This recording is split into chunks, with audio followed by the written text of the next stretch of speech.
भाई सबके पेरेंट्स एक दिन चले ही जाएंगे, ये अंडरस्टूड है, ठीक। और सबको पता है कि एक दिन वो चले जाएंगे, ठीक। स्टिल हम उनको फॉर ग्रांटेड लेते हैं, ठीक। तो ये यहाँ पे एक सबसे बड़ा लेसन ये दे रहे हैं कि आप किसी भी चीज को फॉर ग्रांटेड मत कीजिए, क्योंकि आपको नहीं पता है किस दिन वो कहानी एंड हो जाएगी। वो जो एंड है आपका और आपके पेरेंट्स का, वो डेट आपको नहीं पता है, ठीक। वो 1 घंटे बाद भी हो सकती है, वो जस्ट अभी भी हो सकती है, वो 20 साल बाद भी हो सकती है। तुमको पता है कब जाएगा? कोई नहीं पता है ना, ठीक। तुमको पता है, इस बात की कोई गारंटी तुम ले सकते हो कि 10 मिनट बाद ऐसा नहीं होगा? ले सकते हो गारंटी? नहीं ले सकते हो ना, ठीक। तो यही ये चीज कह रहे हैं कि आप किसी भी चीज को फॉर ग्रांटेड मत लीजिए, क्योंकि हर चीज बहुत खास है, पर हम उस चीज को खास नहीं समझते हैं क्योंकि वो हमारे पास होती है, पर जब वो हमारे पास से जाने लगती है तो हमें उसकी रियल वैल्यू समझ में आती है। इसलिए जितनी भी चीजें आपके पास हैं, आप उनके रहते रहते उनकी वैल्यू करिए, जब वो चली जाएगी तो आपको बहुत याद आएगी। भाषा दो लोगों के बीच में बात करने का माध्यम नहीं है सिर्फ, ठीक, हमारा परिचय है, क्योंकि भाषा हमें हमारे इतिहास को जानने में हेल्प करती है, हमें हमारे धर्म को जानने में हेल्प करती है, हमें हमारे देश को जानने में हेल्प करती है, हमें हमारे देश के लोगों से कनेक्ट करने में हेल्प करती है, और हमारी एक आइडेंटिटी तैयार करके दुनिया के सामने रखती है। अगर आपको अपने देश की भाषा नहीं मालूम है तो आपकी कोई आइडेंटिटी नहीं है, ठीक। आप धीमे धीमे जैसे ही अलास्के लॉरेन में फ्रेंच वैनिश होती चली जाएगी, जर्मन आती चली जाएगी, वो भूल जाएंगे कि हम एक समय पे फ्रेंच हुआ। ये लिटरेचर है, लिटरेचर की इंपॉर्टेंस तुमको बता रहे हैं। ये गाने सब लिटरेचर का ही तो पार्ट है। देखो उसमें क्या कह रही, रहे ना रहे हम, मैं मेरा शरीर इस धरती पर रह जाए या ना रह जाए, पर हम महका करेंगे। जो मेरी ब्यूटी है, जो मेरा कैरेक्टर है, जो मैंने लेगेसी अपने पीछे छोड़ी है ना, वो हमेशा तुम लोगों के दिमाग में हमेशा रहेगी, उसकी एसेंस हमेशा मौजूद रहेगी। कैसे? अभी इतना पास्ट बैकग्राउंड समझ में आ गया ना। जब अब आज का स्टार्ट करते हैं, ठीक। अब हमने कल एक बहुत छोटी सी बात जानी कि वर्ल्ड मैप पे एक जगह एग्जिस्ट कर रही थी, प्रूशिया, ठीक। और यहाँ पे 38 इंडिपेंडेंट स्टेट्स एग्जिस्ट करते थे अलग अलग, ठीक है। अब प्रूशिया ने क्या डिसाइड किया था कि अब हम इन 38 स्टेट्स को, प्रूशिया को एक साथ मिला के एक देश बनाएंगे, जिस देश का नाम रखेंगे जर्मनी, जर्मनी, ठीक। उसके लिए उसने बहुत सारे वॉर लड़े। सबसे पहला वॉर किससे लड़ा? डेनमार्क से। दूसरा वॉर किससे लड़ा? ऑस्ट्रिया हंगरी से। और जो तीसरा वॉर वो लड़ता है, वो लड़ता है फ्रांस से। कब लड़ता है? 1870 और 1870 के बीच, 1870 से 1871 के बीच में। इन दोनों के वॉर को कहा जाता है फ्रैंको प्रूशियन, ठीक। फ्रैंको प्रूशियन वॉर कब लड़ा जा रहा है? 1870 और 1871 में। इसको जीत कौन रहा है? प्रूशिया। इसको जीतने के बाद ये 38 स्टेट्स और फ्रांस की एक छोटी सी जगह जिसका नाम है अलास्के एंड लॉरेन, उसको अपने में मिला के यूनाइटेड जर्मनी की फॉर्मेशन। दो प्लेसेस का नेम है या फिर एक ही का नेम? एक पूरा ऐसे बड़ी सी जगह है, उसमें ऊपर वाला पोर्शन अलास्के, नीचे लॉरेन, साथ में उसको कहते हैं जैसे जम्मू एंड कश्मीर, ठीक। अलास्के एंड लॉरेन, ठीक है, समझ में आ गया, ठीक। फ्रांस को वॉर में हराता है, फ्रांस का एरिया अलास्के एंड लॉरेन को अपने में मिलाता है और एक यूनाइटेड जर्मनी की फॉर्मेशन कर देता है। जब 1871 में अलास्के एंड लॉरेन को ये प्रूशिया में मिलाता है, तो प्रूशियंस कौन सी भाषा बोलते हैं? जर्मन। ये जो 38 स्टेट्स हैं कौन सी भाषा बोलते हैं? जर्मन। तो यहाँ पे जो अलास्के एंड लॉरेन को ये अपने में मिला रहा है, इनसे भी ये कहता है कि अब कल से तुम लोग फ्रेंच नहीं बोलोगे, कौन सी भाषा बोलोगे? जर्मन बोलोगे, ठीक।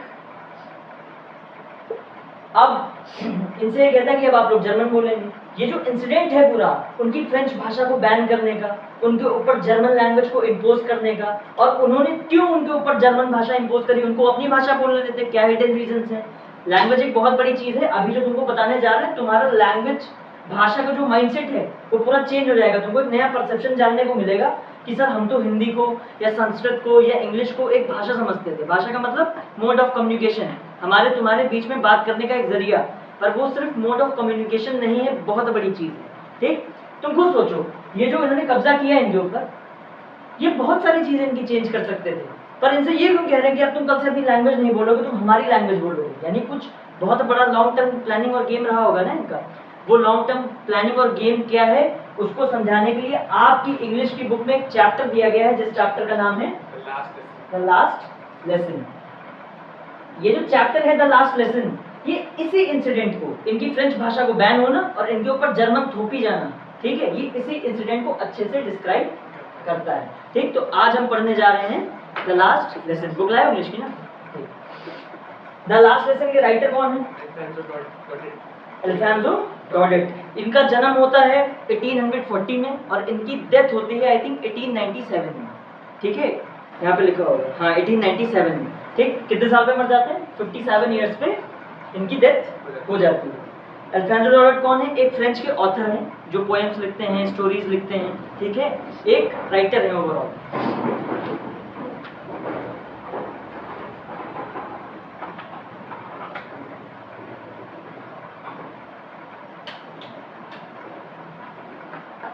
अब चैप्टर स्टार्ट करते हैं, ठीक है, द लास्ट लेसन। समझो, जैसा कि जब हमने हिस्ट्री पढ़ाई तो तुम लोग को हिस्ट्री का सबसे पहले मतलब बताया कि हिस्ट्री क्या है, हिस्ट्री पास्ट है, हिस्ट्री प्रेजेंट है, हिस्ट्री फ्यूचर है। ये जो चैप्टर है किस सब्जेक्ट का पार्ट है?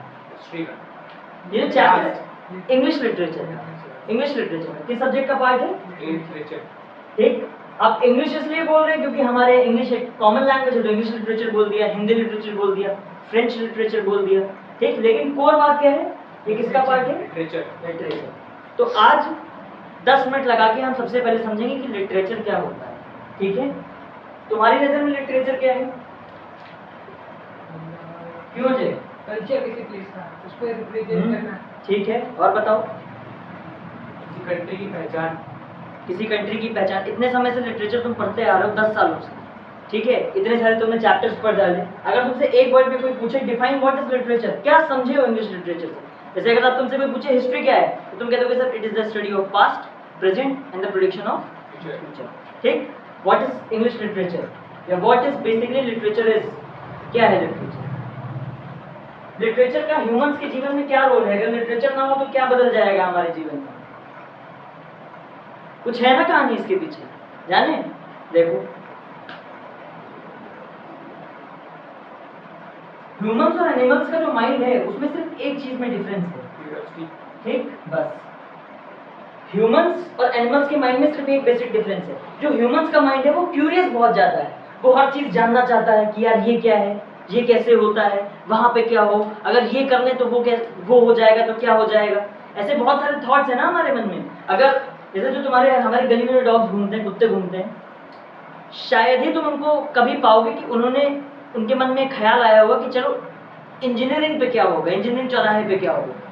हो सकता है वो कभी गली ही पार करें। तुमने देखा है ना बहुत समय से कुछ कुत्तों को तुम अपनी ही गली में देख रहे हो, सालों से देख रहे हो, सालों से देख रहे हो, उसका मतलब क्या है? वो उसी एरिया में रहते हैं। उनके मन में, उनके दिमाग में कभी विचार नहीं आता है कि इस बाउंड्री को पार किया जाए।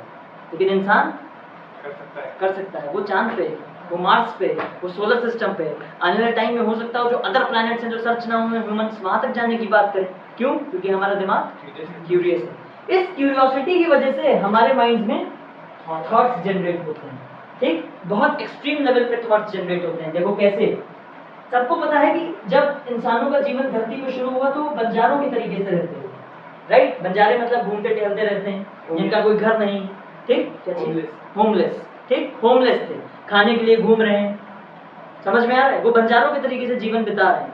फिर क्या हुआ? इसी क्यूरियोसिटी ने, ये जो बंजारों वाला जीवन था, इसी क्यूरियोसिटी ने उनको एग्रीकल्चर की खोज करा दी, इसी क्यूरियोसिटी ने उनको घरों की खोज करा दी। जो इंसान बंजारों के तरीके से घूम रहा है अब वो खेती कर रहा है, अब वो घरों में रह रहा है। क्यों? थॉट्स ना। ये हम जो खेती कर रहे हैं ये सब क्या है? हमारे थॉट्स ही तो हैं। अब किसी आदमी का मकान बनता है और कुछ लोग उस घर को डिजाइन करते हैं, वो डिजाइन क्या है? थॉट ही तो है।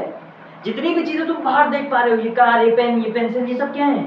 किसी के थॉट्स ही तो हैं। जिन थॉट्स को हमने शेप दे दिया है। ताजमहल देख के आदमी बड़ी तारीफ करता है, किसी के दिमाग में तो आया था पहले तो जमीन पे आया ना बाप ने, है नहीं? बुर्ज खलीफा को देख के आदमी बड़ी तारीफ करता है, किसी आदमी का थॉट ही तो है कि let's create the world tallest building. Thought है ना। तो यानी इंसानों की डेवलपमेंट में एक चीज बहुत ज्यादा इंपॉर्टेंट है, वो है थॉट्स। इसी थॉट्स ने इंसान को खेती करना सिखाया, खेती करने के बाद उसको घर बनाना सिखाया, घर बनाने के बाद ह्यूमन एक्सपेंशन करना सिखाया कि अब तो हम सेटल हो ही गए, अब एक काम करते हैं, दूसरों की जमीनों पे भी कब्जा करते हैं, दूसरों को भी डोमिनेट करते हैं। इसी थॉट्स ने अंपायर्स का क्रिएशन किया, कंट्रीज का क्रिएशन किया, ठीक। अब जो मॉडर्न टाइम आया है, इंसान धरती तो पूरी एक्सप्लोर कर ही चुका है, अब उसके थॉट्स क्या कह रहे हैं? Let's go to Mars, let's go to moon, let's explore the space, universe, ठीक। इट मीन्स जो इंसान बंजारों की तरीके से जीवन जिसने शुरू किया था आज से कुछ हजार साल पहले, उसके विचारों ने उसको कहां से कहां पहुंचा दिया है? स्पेस तक। अदर प्लैनेट्स तक, यूनिवर्स तक, राइट? यानी कि थॉट बहुत पावरफुल चीज है, ठीक? ह्यूमंस के डेवलपमेंट में सबसे ज्यादा इंपॉर्टेंस कौन सी चीज रखती है? थॉट्स।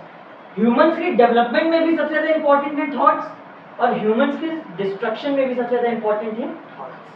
इंसान बनेगा भी अपने विचारों की वजह से, इंसान मिटा भी है अपने विचारों की वजह से। वर्ल्ड वॉर 1 लाखों लोग मारे गए, करोड़ों लोग बेघर हो गए, ये सब क्या थे?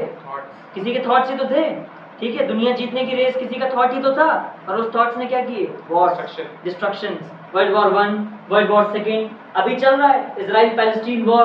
देखो इजराइल ने पूरा पैलेस्टीन खत्म कर दिया, कितने लोगों को मार दिया, किसी का थॉट ही तो है उस जगह को जीत लेने का, कब्जा करने का, विचार ही तो है। इट मींस विचार एक ऐसी चीज है जो हमारे डेवलपमेंट के लिए और हमारे डिस्ट्रक्शन के लिए, दोनों के लिए जिम्मेदार है। अब तुमको इतना समझ में आ गया होगा कि थॉट में कुछ बात तो है, ठीक? क्योंकि विचार ही एक ऐसी चीज थी जिन्होंने हमें यहाँ से यहाँ पहुंचाया है, ठीक? अब देखो आगे बढ़ो, अब लिटरेचर से कनेक्शन समझो।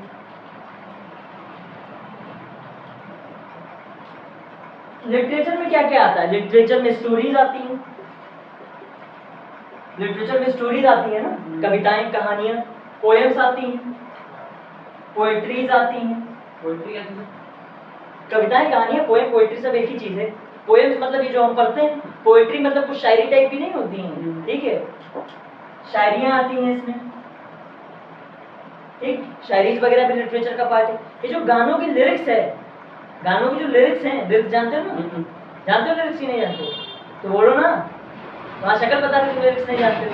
ये जो गाना लिखा जाता है, जैसे पोएम है, इसमें 10 लाइन लिखी गई हैं, तो ये जो 10 लाइनें ये क्या है? इस पोएम की लिरिक्स हैं, ठीक? कोई गाना गाते हो, उसमें जो लाइनें बोलते हो, वो जो लाइनें हैं, जो शब्द हैं, वो क्या है? लिरिक्स हैं, ठीक? कोई भी गाना है, उसकी 4-5 लाइनें, वो उसकी लिरिक्स हैं। तो सॉन्ग्स की जो लिरिक्स हैं, अल्टीमेटली जो सॉन्ग्स हैं, वो क्या है? लिटरेचर का पार्ट। मूवीज है, मूवीज बनने से पहले पूरी स्क्रिप्ट लिखी जाती है ना, कि तुम ये बोलोगे, तुम ये बोलोगे, वो सब क्या है? लिटरेचर का ही तो पार्ट है, ठीक? और अगर हम एक तरीके से ध्यान से देखें, गानों को सुने, फिल्मों को देखें, मूवीज को देखें, वो सब एक तरीके के थॉट्स ही तो हैं, विचार ही तो हैं। कोई मूवी कुछ तुमको दिखा रही है, वो एक तरीके से एक विचार ही तो है, ठीक है? एक थॉट ही तो हमें दे रही है। हर मूवी एक थॉट पे ही बनी है ना, जैसे सुपर 30 बनी, वो क्या बनी? एक टीचर थे, 30 बच्चों को पढ़ाया, आईटी क्रैक कर लिया, एक थॉट ही तो था उनका, एक विचार ही था ना, अभी बच्चों को फ्री में पढ़ाएंगे, उस थॉट पे एक मूवी बन गई।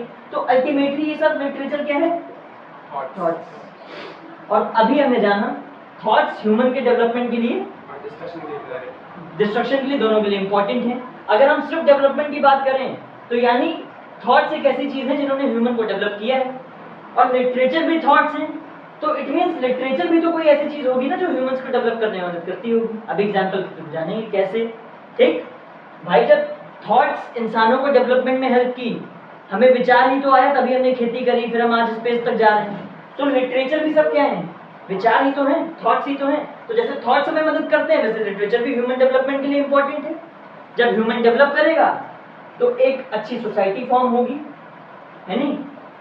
एक अच्छी सोसाइटी फॉर्म होगी, जब एक अच्छी सोसाइटी बनेगी तो एक अच्छी कंट्री बनेगी। इट मींस कंट्री के डेवलपमेंट के लिए भी लिटरेचर बहुत जरूरी है। अब एग्जांपल के थ्रू समझो, देखो कंफ्यूज मत हो, एक एग्जांपल के थ्रू समझो।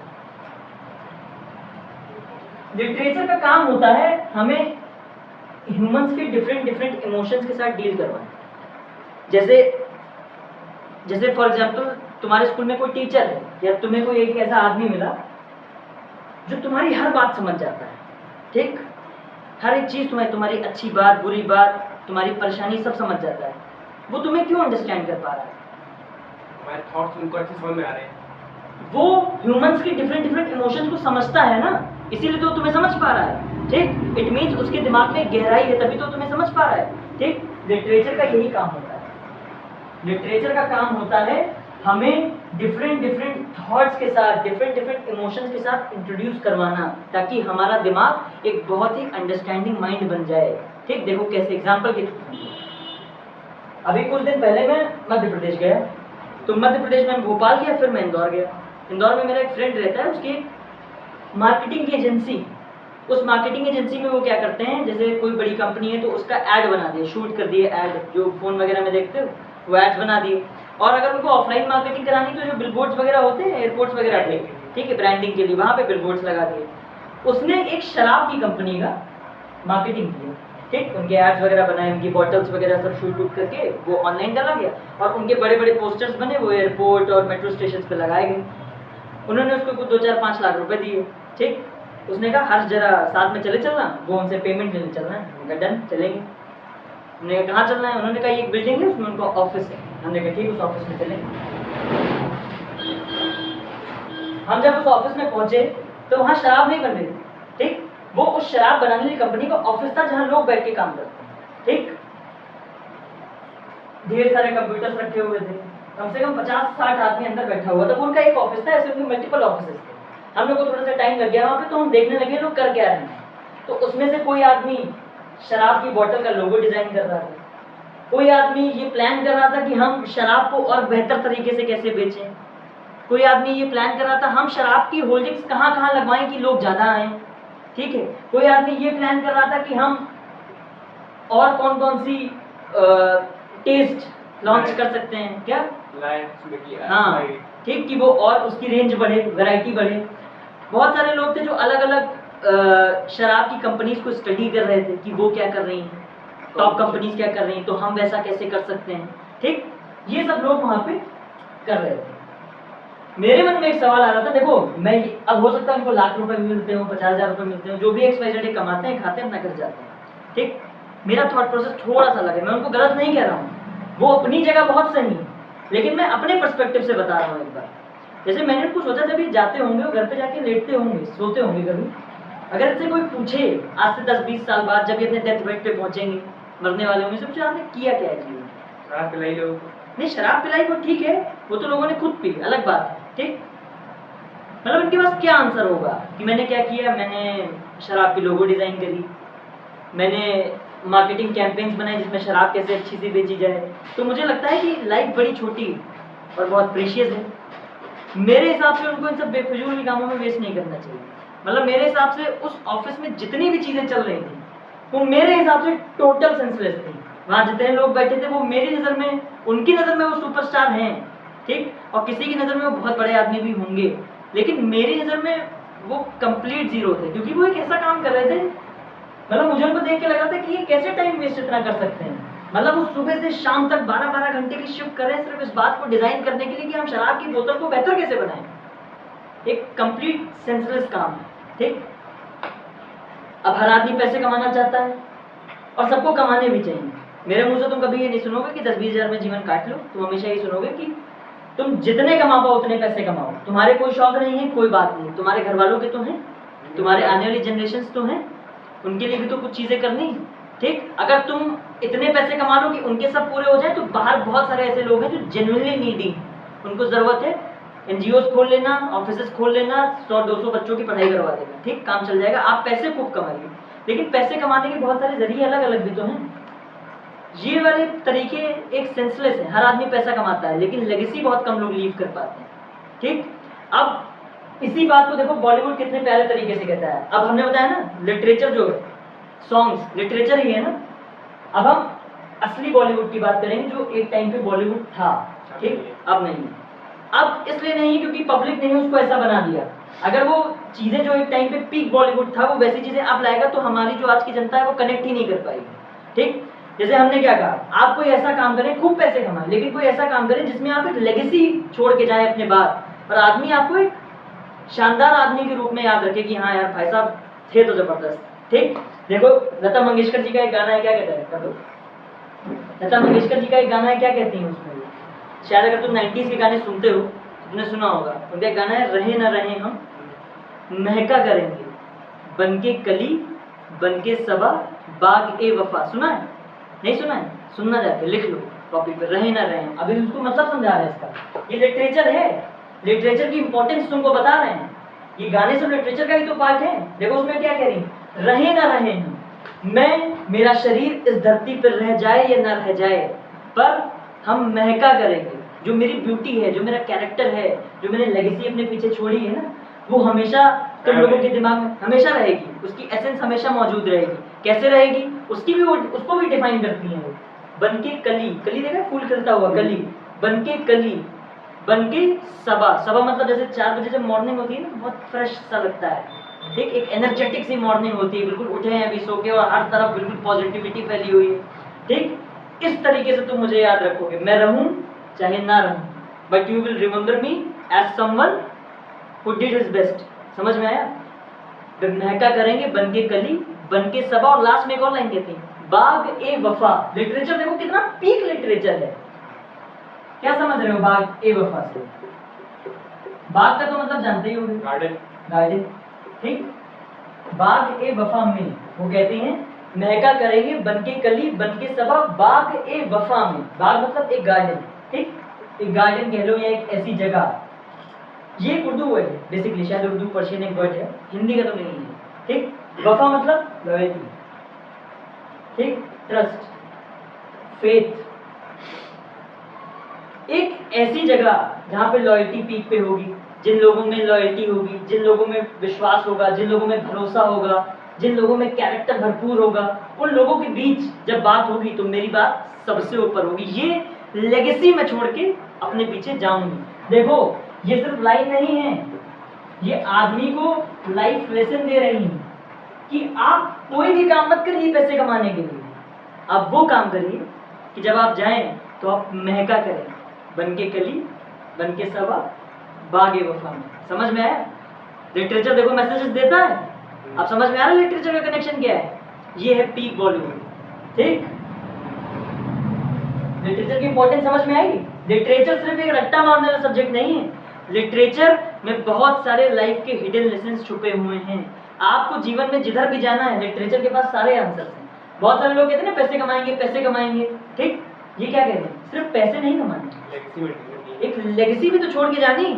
पैसे कमाने के लिए हम शराब की बोतल रोल डिजाइन करने लगेंगे, ठीक है, हम कोई ऐसा काम करेंगे कि जब हम सोएं तो एक सेटिस्फैक्शन की फीलिंग हो, और जब हम जाएं तो महका करें, ठीक है। देखो एक और लाइन है, इतनी अच्छी अच्छी लाइन है बॉलीवुड में, मैंने 3-4 लिखी, ठीक। जब भी आदमी सक्सेस पाता है, नई नई सक्सेस पाता है, तो उसके अंदर एक ईगो डेवलप हो जाता है, देखा होगा, एक कॉन्फिडेंस। कॉन्फिडेंस एक अलग चीज है। जब आपके अंदर, जब आप सफलता की सीढ़ी चढ़ते हैं तो आपके अंदर कॉन्फिडेंस जब आता है तो वो आप तक रहता है, आप दूसरे की बेइज्जती नहीं करते हैं, ठीक। जैसे फॉर एग्जाम्पल बहुत सक्सेसफुल हो जाओ, ठीक, तो तुम्हारे अंदर एक कॉन्फिडेंस आएगा। तुम उसको कॉन्फिडेंस तब कह सकते हो जब कोई अनसक्सेसफुल आदमी तुम्हारे साथ बैठा है तो तुम उसकी डिसरिस्पेक्ट नहीं कर रहे, तुम उससे ये नहीं कर रहे हो तुम कुछ नहीं कर पाए, तुमको कुछ नहीं मालूम है, तुम उससे क्या कह सकते हो, ठीक है आप ट्राई करिए, अगर आपको कोई हेल्प हो तो आप मुझे बताइए, मैं करता हूँ आपके लिए। ये कॉन्फिडेंस है कि तुमको इतना कॉन्फिडेंस है कि तुम्हें कोई दिक्कत आ रही है मुझे बताओ मैं करवा दूंगा, ये कॉन्फिडेंस है। तुम ये कह रहे हो कि तुम कुछ नहीं कर पाओगे, तुम बेकार हो एक नंबर के, तुम मेरे आगे कुछ नहीं हो, ये ईगो। समझ रहे हो? 90% लोग जिनके पास नया नया पैसा आता है उनके पास एक ईगो का डेवलपमेंट हो जाता है, ठीक। ऐसा होता है, तुमने देखा होगा बहुत सारे रिच लोग अक्सर एक ईगोइस्टिक हो जाते हैं, ठीक, उनके अंदर एंगर, गुस्सा भर जाता है, एक घमंड की फीलिंग आ जाती है। इस पे भी बॉलीवुड एक लाइन कहता है कि बहुत घमंड मत करिए। बहुत पॉपुलर गाना है, शायद सुना होगा, ये तो सुना ही होगा कि मैं पल दो पल का शायर हूँ। सुना है? नहीं सुना है? वही लाइन बोली, मैं पल दो पल का शायर हूँ, पल दो पल मेरी कहानी, पल दो पल मेरी हस्ती है, पल दो पल मेरी जवानी। सुना है? रील में सुना था। रील में सुना है ना, जब महेंद्र सिंह धोनी रिटायर होते हैं तो अपनी, विराट कोहली धोनी के उसमें लगा था। हाँ ठीक है, हाँ रिटायरमेंट वाले में वो क्या बता रहा है कि आप जिस ईगो एरोगेंस में जी रहे हैं ये लाइफ टाइम नहीं रहने वाली, ठीक है। ये सब जो कहानी है, नेम है, फेम है, पैसा है, इवन हमारा भी जो धरती पे टाइम है, ये सब बहुत लिमिटेड टाइम है। तुम जिस बात के लिए घमंड कर रहे हो ना कि ये सब कहीं नहीं जाएगा, कुछ नहीं होगा, तुम भी चले जाओगे और ये सब भी चला जाएगा। ब्रिटेन, ग्रेट ब्रिटेन कितना बड़ा अंपायर है, वो कहाँ है? मुगल्स, ठीक। ऐसा तो है नहीं उनकी पीढ़ियां जिंदा नहीं होंगी, कहीं तो होंगी ना। औरंगजेब 1707 में मरा, उसके बच्चे बहुत सारे थे, उनके बच्चे बहुत सारे होंगे, कहाँ है आज? कोई पहचान नहीं ना उनके। औरंगजेब के जो 3-4 जनरेशन बाद आज होंगे, जो औरंगजेब को अपने पर बाबा कहते होंगे, कहाँ है आज? कहीं नहीं ना, हैं गुमनामी में जी रहे हैं। क्यों? मैं पल दो पल का शायर, ठीक। इसीलिए बॉलीवुड आपको एक और बात बताता है कि जब आप सफलता की बहुत बड़ी सीढ़ी चढ़ें तो आप इगोइस्टिक ना हो, आप एरोगेंस ना रखें, आप इस बात को दिमाग में बिठा के चलें कि ये चीज़, हर एक चीज़ एक दिन वैनिश हो जाएगी और हम भी वैनिश हो जाएंगे। और उस वैनिश होने से पहले आप लेगेसी बिल्ड कर लें कि आप महका करें, बन के कभी, ठीक जाने है? के बाद ध्यान रखें। हैं? जाने हाँ। के बाद। देखो लिटरेचर कितना पीक सब्जेक्ट है, और बहुत सारी चीजें। कभी कभी हम लोग क्या करते हैं, लाइफ में सब प्लान कर लेते हैं, सब कुछ प्लान कर लेते हैं ना कि ये करेंगे, ये करेंगे, ये करेंगे, फिर ऐसे करेंगे। फिर कभी कभी जब आगे लाइफ बढ़ती तो हम देखते हैं कि चीजें हमारे अकॉर्डिंग नहीं जा रही, ठीक?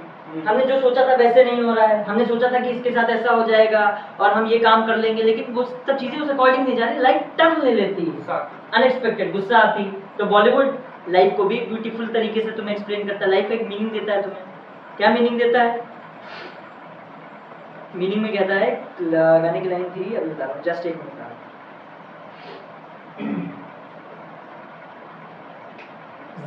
जिंदगी एक सफर है सुहाना, यहाँ कल क्या हो किसने जाना। ये सुना है। सुना है? ये सुना है ना? ये लिटरेचर है ना, वो तुमको लाइफ का एक नया पर्सपेक्टिव दे रहा है ना। हर आदमी प्लान करके चल रहा है, ऐसे करेंगे, ऐसे करेंगे, ऐसे करेंगे, फिर परेशान हो रहा है। तो बॉलीवुड आता है, कहते हैं डोंट वरी, जिंदगी एक सफर है सुहाना, यहाँ कल क्या हो किसने जाना। वो तुमको एक लाइफ का मीनिंग बताता है कि लाइफ कभी अप है, कभी डाउन है, कभी मिडिल में है, और ये हमेशा चलता रहेगा। लाइफ का ग्राफ कभी ऐसे नहीं जाता है, हमारे अकॉर्डिंग इसलिए ठीक? लाइफ का ग्राफ ऐसे से, हाँ हमारे अकॉर्डिंग नहीं चलती, लेकिन हम कोशिश कर सकते हैं उसको अपने अकॉर्डिंग लाने में। हर चीज हमारे अकॉर्डिंग कभी कभी नहीं हो पाती, कभी कभी हो भी जाती है, तो वो ग्राफ ऐसे से चलता रहता है, ठीक? यही तुमको बॉलीवुड बताना चाह रहा है कि जिंदगी एक सफर है सुहाना, यहाँ कल क्या हो किसने जाना। और सुहाना क्यों कह रहा है, ब्यूटीफुल क्यों कह रहा है? क्योंकि कभी अप है, कभी डाउन है, और हम दोनों फेजेस का मजा ले रहे हैं, यही ब्यूटी है उसकी, ठीक? आदमी क्या सोचता है जब यंग सा होता है कि अरे ऐसे करेंगे, वो बिल्कुल लाइफ को ऐसे देखता है, पीक पे जाते ठीक, पीक पे जाते हुए। लेकिन जब उसको लाइफ हिट करती है तो उसको ये बॉलीवुड के गाना समझ में आता है, ठीक? देखो लिटरेचर है, हमें लाइफ का एक नया मीनिंग दे रहा है ना। और एक और चीज बॉलीवुड बता रहा है कि जब आप इस रॉक बॉटम को हिट करें तो यहाँ हार नहीं मान जानी है आपको, फिर उठना है। फिर उठना है। तभी वो कहता है कि हारी बाजी को जीतना जो जान जिसे आता है, सिकंदर वही कहलाता है। सुना नहीं है गाना? ठीक है भैया, पुराने गाने तुमने कौन से गाने सुन रहे हो आजकल? आज के गानों में लिटरेचर नहीं है, सब बेकार है। ठीक है?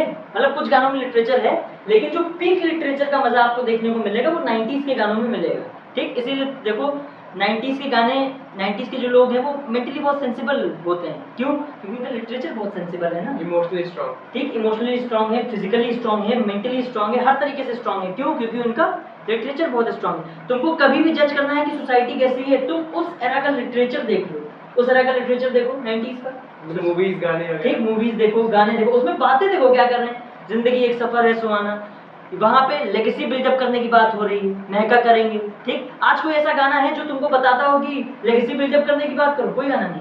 आज का हर गाना ये बता रहा है कि भैया तुम पैसा कमा लो, चाहे जैसे कमा लो, ठीक? आप चाहे पुनीत सुपरस्टार बन जाइए, चाहे डॉली चाय वाला बन जाइए, चाहे समय रैना बन जाइए, चाहे राखी सावंत बन जाइए, आप कुछ भी बन जाइए, आप पैसा कमा लीजिए। लेकिन बॉलीवुड 90s का बॉलीवुड ये बात नहीं करता है, वो कहता है भैया देखो महका तो हम करेंगे, लेगेसी बिल्ड करके जाएंगे, ठीक है? समझ में आया? लिटरेचर का सीधा कनेक्शन है सोसाइटी से। जितना अच्छा लिटरेचर, जितना पीक लिटरेचर, उतनी अच्छी सोसाइटी। आज सोसाइटी क्यों खराब है? लिटरेचर खराब, ठीक? आज के बॉलीवुड के गाने वल्गर वर्ड्स यूज करते हैं, ठीक? सर उसमें गलती किसकी? उसमें गलती दोनों लोगों की इसलिए है, सोसाइटी वाइड ऐसा करती है। एक्चुअली अब जो नई जनरेशन आई है वो डिमांड ऐसी चीजें करती है, उसके पास मेंटल इतनी कैपेबिलिटी नहीं है कि वो इस पीक लिटरेचर को समझ सके।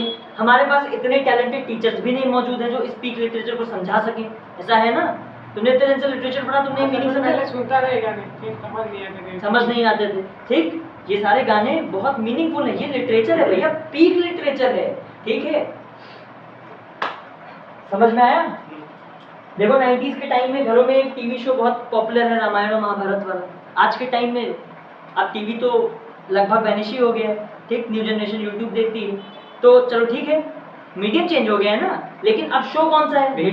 बिग बॉस, लेटेंट, तो वो सब भी तो लिटरेचर ही है एक तरीके का।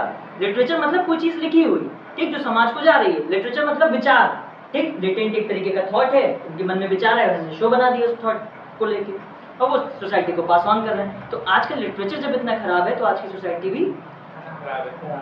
ठीक? समझ में आया? सोसाइटी और लिटरेचर का आपस में बहुत कनेक्शन है। इसीलिए तुम जब बहुत बड़े बड़े लोगों को देखोगे तो तुम देखोगे उनके घर में लाइब्रेरी होती है। अक्सर देखा है बहुत बड़े बड़े लोग जब फोटोज वगैरह पोस्ट करते हैं तो किताब पढ़ते हुए डालते हैं। क्यों? तो क्या ले रहे हैं? थॉट्स ले रहे हैं, क्योंकि उनका फॉर्मूला क्लियर है, थॉट्स इज ह्यूमन डेवलपमेंट, ठीक? वो 90s के गाने सुन रहे हैं, गजलें सुन रहे हैं, सुना है क्यों? बहुत डीप थॉट्स ले रहे हैं। अरे गजल क्या होती है?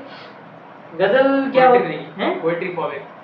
सॉन्ग गानों को थोड़ा पोइट्री फॉर्म में गाया जाता है, बहुत डीप मीनिंग्स होते हैं उनके, बहुत डेप्थ होती है। जब तुम थोड़ा अभी ज़्यादा ये- तुम्हारी एज बढ़ेगी हल्की सी 5 साल तो तुमको ऑटोमेटिक समझ में आएगा।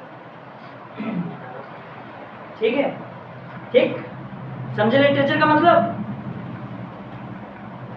अब देखो लिटरेचर ने हमें कितने डिफरेंट डिफरेंट इमोशन से डील करा है। सबसे पहला लेगेसी वाले से डील करा है, ठीक, महका करेंगे वाला जो गाना है, ठीक। उसके बाद उसने हमसे किससे डील कराया?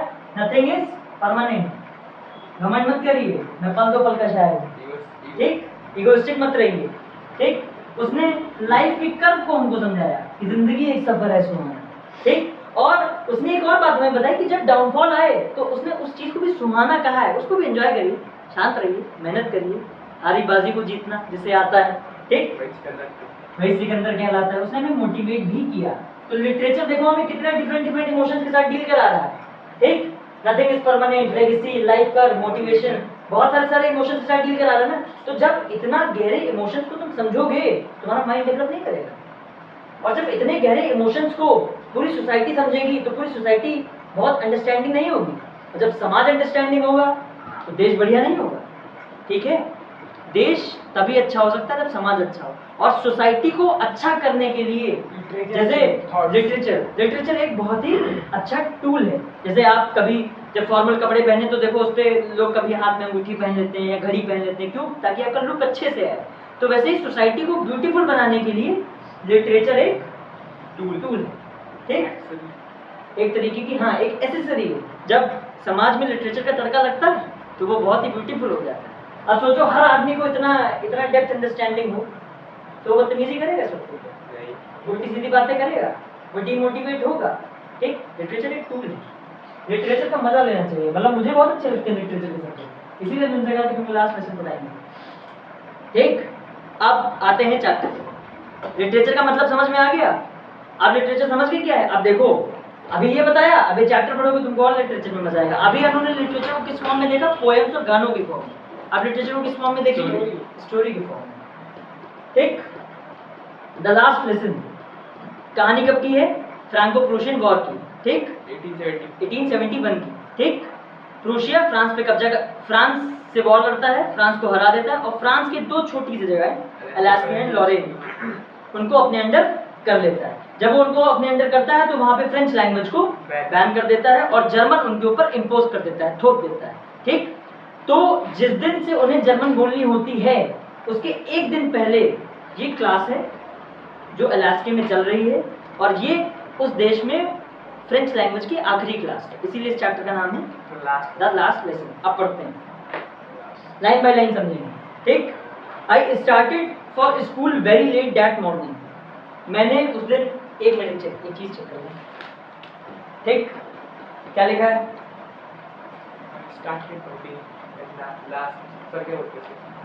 लेट, बस चलो। लिटरेचर समझ में आ गया? आगे बढ़े, देखो line by line. I started for school very let that morning and I was in great dread of schooling. ये जो लाइन है ये अलास्का लॉरेन में एक बच्चा है, उसका नाम है फ्रांस, वो स्कूल में पढ़ता है। ये लाइन वो बोल रहा है, ये जो पूरा चैप्टर है ये वो बच्चा ही बता रहा है, ठीक। नाम है फ्रांस, ठीक, उसको सब लिटिल फ्रांस कह रहे हैं, ठीक। फ्रांस कहता है कि I started for school very let that morning. उस दिन मैं स्कूल के लिए बड़ी देर से निकला और मुझे इस बात का बहुत डर था कि आज मुझे भयंकर डांट पड़ने वाली है। क्यों? Specially because M Hamel had said that he would question us on participles। क्यों? क्योंकि जो हमारे टीचर हैं एम हैमिल, उन्होंने हमसे कहा है कि कल तुमसे पार्टिसिपल्स पे क्वेश्चन पूछे जाएंगे क्लास में, ठीक। And I did not know the first word about them, और मुझे उनका पहला शब्द भी नहीं आता है। सब जगह के स्टूडेंट्स का हाल एक ही जैसा है, ठीक। For a moment I thought of running away and spending the day out of doors. कुछ समय के लिए मैंने सोचा कि एक काम करते हैं, स्कूल छोड़ देते हैं और जो पूरा दिन है उसको स्कूल के इन दरवाजों के बाहर बिताया गया, ठीक। इट वॉज सो वार्म, मौसम में एक अच्छी सी गर्मी है, वार्म। देखो हीट और वार्म में अलग है, ठीक, जैसे जब जाड़े में धूप निकलती है तो उसको कहते हैं वार्मनेस, ठीक, मीठी धूप। ठीक, हाँ मीठी धूप कह लो, ठीक। It was so warm and so bright, मौसम में एक अलग सी चमक है, ठीक। The birds were chirping at the edge of the woods, जो चिड़िया है वो पेड़ों की टहनियों पे बैठ के चहचहा रहे हैं। And in the open field back of the sawmill, the Prussian soldiers were drilling. और यहाँ जो पीछे एक ओपन फील्ड पड़ी हुई है, वहाँ पे प्रूशियन सोल्जर्स की ड्रिल चल रही है। ड्रिल मतलब सोल्जर्स प्रैक्टिस करते हैं ना, ड्रिल्स होती हैं, ठीक। वहाँ पे प्रूशियन सोल्जर्स की ड्रिल्स चल रही है। It was all much more tempting than the rule for participles. और ये सब देखना आंखों को बहुत ही ज्यादा सुख पहुंचाता है, खासकर उन पार्टिसिपल्स के कंपैरिजन में, ठीक। But I had the strength to resist and hurried off to school. पर मेरे मन में इतनी क्षमता है कि मैं अपने इन सारे विचारों को शांत कर पाऊं और स्कूल की तरफ वापस से भाग के जाऊं, ठीक। When I passed the town hall, there was a crowd in front of the bulletin board. जैसे ही मैं भागते हुए स्कूल जाता हूँ, टाउन हॉल को पास करता हूँ। पहले के टाइम पे जो शहर होते थे, वहाँ पे सोशल मीडिया तो था नहीं कि सारी इन्फॉर्मेशन मिल जाए, तो टाउन हॉल होता था जहाँ से पूरा शहर मैनेज किया जाता है। इन टाउन हॉल्स के आगे बोर्ड्स लगे होते थे, उनको बुलेटिन बोर्ड्स कहते हैं। उन पे जो लेटेस्ट खबरें हैं, जो आदेश हैं, जो जनता को देने हैं, वो उन पे चिपका दिए जाते थे। जनता आके देख लेती थी, उसको ऑर्डर्स मिल जाते थे, ठीक। तो ये कहता है कि जैसे ही मैं टाउन हॉल को पास करता हूँ, उसके सामने उसका जो बुलेटिन बोर्ड है टाउन हॉल के सामने जो लगा है, उसके सामने बहुत ही भारी मात्रा में भीड़ लगी हुई। For the last 2 years all our bad news had come from there. बीते 2 सालों से जितनी भी बुरी खबरें हैं वो हमें सारी इसी से मिल रही हैं। ये कहानी, हाँ ये कहानी कहाँ चल रही है? अलास्का एंड लॉरेन में, ठीक। अलास्का लॉरेन, समझ में आ गया? लॉरेन अभी इस पहले लिख देंगे, ठीक। ये देखो इसमें लिखी हुई है, ठीक। अलास्का लॉरेन में कहानी चल रही है। अलास्का लॉरेन पे कब्जा किसने कर लिया है? रूसिया, ठीक। इसीलिए ये कह रहा है कि बीते 2 साल से जितनी भी बुरी खबरें हैं वो हमें कहाँ से मिल रही हैं? कब्जा हो चुका है या फिर करेगा? कब्जा हो चुका है, वॉर हो चुका है, वॉर हो चुका है। अलास्का लॉरेन उनके पास जा चुके हैं। अब यहाँ पे जर्मन रूलर्स का रूल है और वो धीमे धीमे अब यहाँ पे बदलाव कर रहे हैं। उसमें से बहुत पहला बदलाव क्या होगा? फ्रेंच बैन करो, पहले तो जर्मन डालो उसके, ठीक। फिलहाल अभी कब्जा हुआ है पर फ्रेंच चल रही है। और आज जिस दिन ये बात कर रहा है, ये फ्रेंच का आखिरी दिन है स्कूल में पूरे अलास्का लॉरेन, पूरे फ्रांस में नहीं, अलास्का और लॉरेन, ठीक। क्योंकि फ्रांस सिर्फ अलास्का और लॉरेन का हिस्सा हारा है, बाकी कुछ नहीं है, ठीक। जितनी भी बुरी खबरें थी बीते 2 सालों में वो हमें इसी बुलेटिन बोर्ड से मिलती है। कौन कौन सी बुरी खबरें? द लॉस्ट बैटल्स, वो लड़ाइयाँ जो हम हार गए। द ड्राफ्ट्स का मतलब होता है कि वॉर चलते हैं तो जो जनता होती है उसको उस देश के राजा बुलाते हैं कि आइए सेना में भर्ती हुई, ठीक। तो उसके लिए जो एप्लीकेशन निकाली जाती है उसको ड्राफ्ट कहते हैं। तो द ड्राफ्ट्स कि हाँ अब लोगों की जरूरत है सेना में, तो ड्राफ्ट उस पर लिखे होते थे। The orders of the commanding officer, और कमांडिंग ऑफिसर्स के ऑर्डर्स भी इस बुलेटिन बोर्ड पे मिलते थे। कमांडिंग ऑफिसर्स कौन? German officers. क्यों? क्योंकि अब शासन किसका है? अलास्का लॉरेन, जर्मन, रूसिया, ठीक। अब तो जर्मनी बनी गई 1871 में, ठीक, जो कि हमने लास्ट वाली क्लास में पढ़ाई था। And it thought to myself without stopping what can be the matter now. ये भागते हुए स्कूल जा रहा है तो ये रुकता नहीं है और भागते भागते अपने दिमाग को बताता है कि अब क्या हो गया, ठीक। Then as I hurried by as fast as I could go, the blacksmith watcher, अब मैं बहुत तेज भाग रहा था तो वहीं पे एक ब्लैकस्मिथ यानी कि लोहार जिसका नाम है वॉचर, ठीक, वो मुझसे कहता है डोंट गो सो फास्ट बब, इतनी तेज से मत जाओ। बब मतलब छोटे बच्चे, ठीक। You will get to your school in plenty of time, अभी स्कूल पहुंचने में बहुत समय है। तो फ्रांस को लगता है कि ये मजा ले रहा है, मेरा स्कूल शुरू होने वाला है, मुझसे कह रहा है आराम से जाओ, अभी तो स्कूल पहुंचने में बहुत समय है, ठीक है। तो फ्रांस को थोड़ी सी, जैसे तुम स्कूल के लिए लेट हो रहे हो और घर से निकलो बिल्कुल भागते हुए और कोई कहते हैं अरे अभी कहाँ जा रहे हो यार, अभी तो बहुत समय बचा है, ठीक। तो इसको ऐसा लगता है कि मजे ले रहा हूँ उससे, ठीक। I thought he was making fun of me, कि मुझे ऐसा लगता है कि वो मेरा मजाक उड़ा है।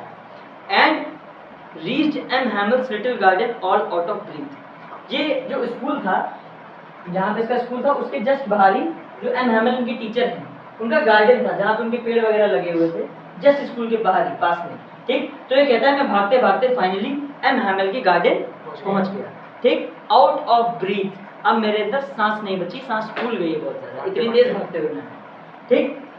आई thought usually when school begin there was a great bustle. Bustle का मतलब क्या होता है, जैसे जब स्कूल शुरू होता है, जैसे हम जहाँ पढ़ते थे, तो वहाँ 1000 से ज़्यादा बच्चे थे, ठीक। तो जैसे असेंबली ओवर होती थी तो सब बच्चे अपने अपने क्लास की तरफ जाते थे, तो एक बसल सुनाई देती थी। बसल का मतलब क्या है, हर बच्चा अपने क्लास में बैठा है, फर्स्ट पीरियड शुरू होता था, तो टीचर्स को आने में टाइम लगता है ना, 10 मिनट फर्स्ट पीरियड। बहुत सारी आवाज़ें, कॉपीज का खुलना, बैग से खुलना, बच्चों का शोर, गॉसिप, पेन गिर रहा है, कहीं टेबल गिर गई है, बहुत सारी आवाज़ आती है ना, बहुत तेज तक, बिल्कुल स्कूल के बाहर वाली सड़क तक वो आवाज़ आती है कि हाँ जस्ट अभी असेंबली ओवर हो गई, ठीक। तो ये यही कह रहा है कि रोज क्या होता था, जैसे ही स्कूल ओवर होता तो एक बहुत ही ग्रेट बसल होती थी कि bustle could be heard out on the street, और वो बसल इतनी ज़्यादा होती थी कि वो सड़कों तक सुनाई देती थी। The opening and closing of desk, desk का खुलना बंद होना, लेसन्स रिपीटेड इन यूनिसन, बच्चे आपस में लेसन्स का डिस्कशन करते हैं, चैप्टर्स के बारे में बात कर रहे हैं। कभी कभी तो शोर इतना तेज हो जाता था कि बगल वाले की आवाज़ सुनने के लिए कान पे हाथ रखना पड़ जाता है, ठीक। जहाँ बहुत सारे बच्चे होते हैं वहाँ ऐसा हो जाता है, ठीक है। And the teachers with their hands and the teachers great ruler rapping on the table, और कभी कभी देखो जब बहुत शोर होता है तो टीचर ऐसे करता है ना टेबल पे, ठीक। ये सारी आवाजें सुनाई देती हैं।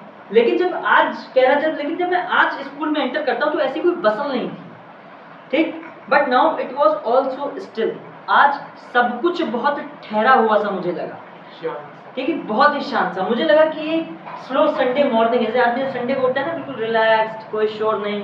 अदर दिन तुम उठो तो तुम्हें एक हरी होती, काम पे जाना है, ये करना है, बैग का है, मम्मी टिफिन लाओ, ये लाओ, वो लाओ, ठीक। संडे को बिल्कुल रिलैक्स नहीं, शांत होता है माहौल। तो कह रहा है ऐसा लग रहा था कि एक संडे की ठहरी हुई सुबह है, ठीक है। But now it was all so still, सब बहुत रुका हुआ है।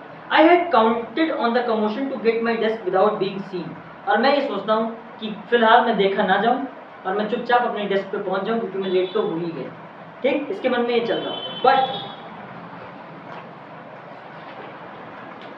But of course that day everything had to be so quiet as Sunday morning, पर उस दिन ऐसा हो नहीं पाया क्योंकि सब कुछ संडे मॉर्निंग जैसा शांत था। दो the window I saw my classmates already in their places, वो ये क्लास है, वो क्लास से बाहर से अंदर आ रहा होगा बस।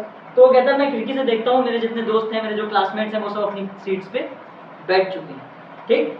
Mister M Hamel walking up and down with this terrible iron ruler under his arm, और जो एम हैमिल है वो भी क्लास में आ चुके हैं और अपना जो स्केल है जिसको रखते हैं हमेशा अपने साथ, वो उसको यहाँ पे अपने आर्म के अंदर दबा के वॉक कर रहे हैं क्लास के अंदर, ठीक है, क्लास में चल रहे हैं। I had to open the door and go in before everybody, अब मेरे पास कोई चारा नहीं बचता है, मुझे दरवाज़ा खोलना पड़ेगा और सबके सामने चेहरे पे थोड़ी सी शर्म लेके एंटर करना पड़ेगा। You can imagine how I blushed and how frightened I was। अब आप लोग समझ सकते हैं कि मेरे चेहरे पे एक थोड़ी सी शर्म होगी और frightened, मैं थोड़ा सा डरा हुआ। But nothing happened and Hamel saw me and said very kindly, पर जो सब चीज़ें मैं सोच रहा था वैसा कुछ नहीं हुआ। एमएमएल ने मुझे देखा और मुझसे कहा go to your place quickly little friends, तुम अपनी जगह पे जाओ छोटे friends, we are beginning without you, हम तुम्हारे बिना वैसे शुरू करने वाले हैं, ठीक। I jumped over the bench and sat down at my desk, मैं फट से अपनी बेंच पे बैठा। Not till then when I had to go little over my fright, फिर जैसे ही मैं बेंच पे बैठा थोड़ा सा मेरा माइंड रिलैक्स हुआ, मेरे मन में जो फ्राइटेडनेस थी, जो मैं परेशान सा था, वो थोड़ी सी रिलैक्स हो गई।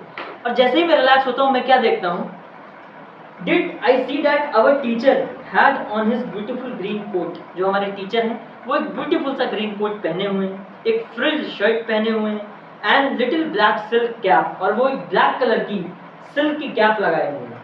That he never wore except on inspection and prize days, और वो जो कपड़े आज पहन के आए थे वो बीते सालों में मैंने उनको हमेशा या तो प्राइज डेज पे पहने देखा था या कभी स्कूल में अगर इंस्पेक्शंस वगैरह हैं तभी पहने देखा था। मतलब वो ये कपड़े, इस तरीके के कपड़े स्पेशल डेज पे ही पहना करते थे। Beside the whole seemed so strange and solemn, आसपास की हर चीजें बहुत ही अजीब, और solemn का मतलब होता है बहुत ही ज्यादा सीरियस मुझे दिखाई पड़ रही है। ये सारी बातें कौन कह रहा है? ठीक, little France. But the thing that surprised me most was to see on the back benches that were always empty, पर सबसे ज्यादा जो चीज मुझे अनयूजुअल, अजीब सी लगी, जो क्लास की पीछे की बेंचेस थी जो हमेशा खाली रहती थी, आज वो भरी हुई है। क्यों भरी हुई है और कौन बैठा है उन पे?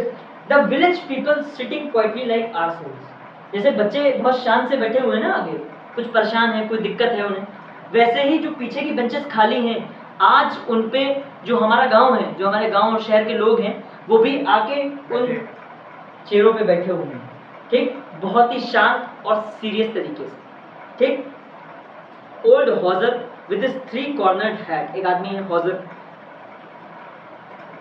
वो एक 3 कोनी टोपी पहने हुए, फॉर्मर मेयर, पुराना मेयर उस जगह का, फॉर्मर पोस्टमास्टर, पुराना postmaster, and several other besides, कुछ ये खास लोग और इनके साथ और भी कई सारे अन्य लोग हमारे पीछे की बेंचों पे बैठे हुए हैं, बहुत ही शांत, सीरियस और चेहरे पे एक सैडनेस, ठीक। जो हॉजर है वो ब्रॉट इन ओल्ड प्राइमर, वो अपने साथ एक ओल्ड प्राइमर लाया। ओल्ड प्राइमर क्या लाया, जैसे हम लोग के यहाँ जब बहुत छोटा बच्चा होता है नर्सरी में तो उसकी एक बुक होती है ABCD वाली, ठीक। तो फ्रांस में उस छोटे बच्चे की नर्सरी ABCD वाली बुक को क्या कहा जा रहा है, ओल्ड प्राइमर, ठीक। वो अपने साथ एक ओल्ड प्राइमर लेके आया है, थम्ब्ड एट द एजेस, जिसके कोने फट से गए हैं। पुरानी बुकों के देखो कोने फट से जाते हैं ना, छोटे बच्चों की बुक है A फॉर एप्पल लिखा है, B फॉर बॉल लिखा है, ठीक। तो अपने यहाँ ABCD बुक कह देते हैं, जो भी कह देते हैं, उनके यहाँ ओल्ड प्राइमर कह हैं, ठीक। प्राइमर, प्राइमरी, ठीक, प्राइमरी सेक्शन, ठीक। थम्ब्ड एट द एजेस, जिसके ये जो कोने हैं बहुत ज्यादा फट से गए, and he held it open on his knees, और वो बैठा हुआ है और उसने अपने घुटनों पे ऐसे वो किताब ओपन करके रखी है, उस किताब पे उसका चश्मा रखा हुआ है, ठीक। While I was wondering about it all, जब तक मैं ये सारी चीजें देख रहा था, एम हैमिल को स्पेशल कपड़े पहने हुए, पीछे इन सब लोगों को अलग अलग चीजें करते हुए और बहुत ही शांत सीरियस नोट पे, एम हैमिल अपनी चेयर के पास खड़े होते हैं, and in the same grave and gentle tone, और वो बहुत ही धीमी और प्यारी भाषा में कहते हैं, माय चिल्ड्रन, मेरे बच्चों, this is the last lesson I shell give you, आज जो मैं क्लास तुम्हें पढ़ाने जा रहा हूँ ये तुम्हारी आखिरी क्लास है मेरे साथ, ठीक।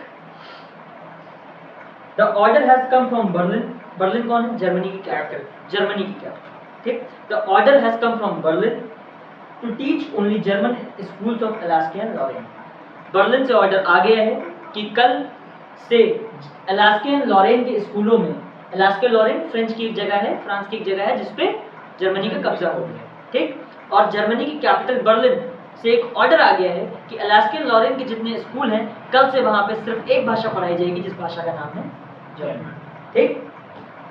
The new master comes tomorrow, तुम्हारा जो नया टीचर है, तुम्हारा जो नया मास्टर ऑफ लैंग्वेज है वो कल से आ जाएगा। This is your last French lesson, ये आपके जीवन का आखिरी फ्रेंच का चैप्टर है, ठीक। जैसे अपने हिंदी लिटरेचर है ना, हिंदी, मतलब उन्होंने मान ही लिया कि कभी अलास्का लॉरेन उनको वापस नहीं मिलेगा,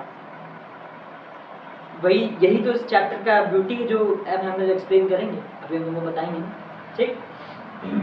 आई want you to be very attentive, ये आपका आखिरी क्लास है फ्रेंच लैंग्वेज का, और मैं चाहता हूँ कि आप सब बहुत ही ज़्यादा सीरियस और अटेंटिव रहें, ठीक। What a thunderclap these words to me, ये शब्द मुझे एक झटके की तरह लगे, ठीक।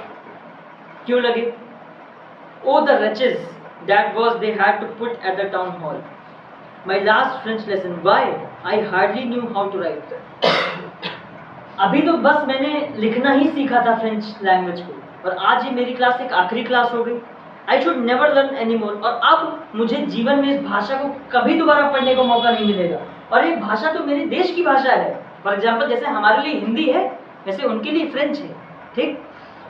I must stop then, oh how sorry I was learning, sorry then, oh how sorry I was for not learning my lesson, और आज मुझे कितना सॉरी फील हो रहा है अपनी भाषा को ना पढ़ने, ठीक।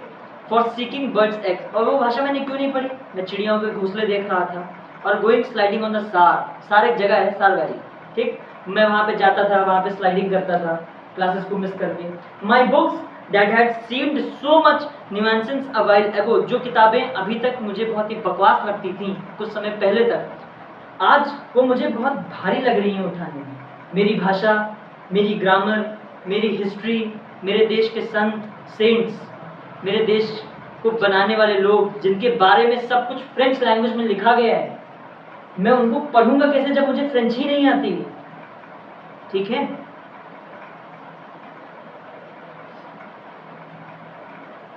वर ओल्ड फ्रेंड्स नाउ, और ये सारी चीजें अब मेरे एक पुराने दोस्त की तरह हो जाएंगी, मेरी भाषा, मेरे लोग, मेरे देश की चीजें, मेरे देश की हिस्ट्री, वो सब मैं नहीं जान पाऊंगा, ये सब एक मेरे लिए पुराना किस्सा हो जाएगा, ठीक। एंड एम हैमिल टू, मेरा जो टीचर है जिस पे मुझे हमेशा से इरिटेशन थी, जिन पे गुस्सा आती थी, जिनकी क्लास में मुझे आने से डर लगता था,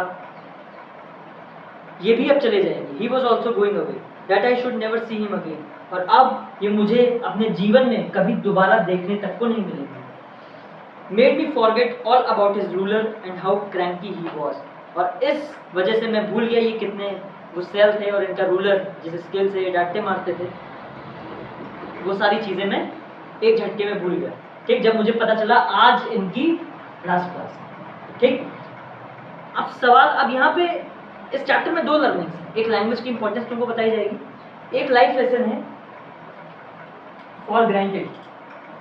ठीक, फॉर ग्रांटेड अक्सर क्या होता है, जितनी भी चीजें हमारे पास हैं, हमारे लोग, हमारी लैंग्वेज, हमारा घर और इवन हमारे पेरेंट्स, हम एक मन में एक चीज बिठा लेते हैं कि यार ये सब तो कहीं जाएगा ही नहीं।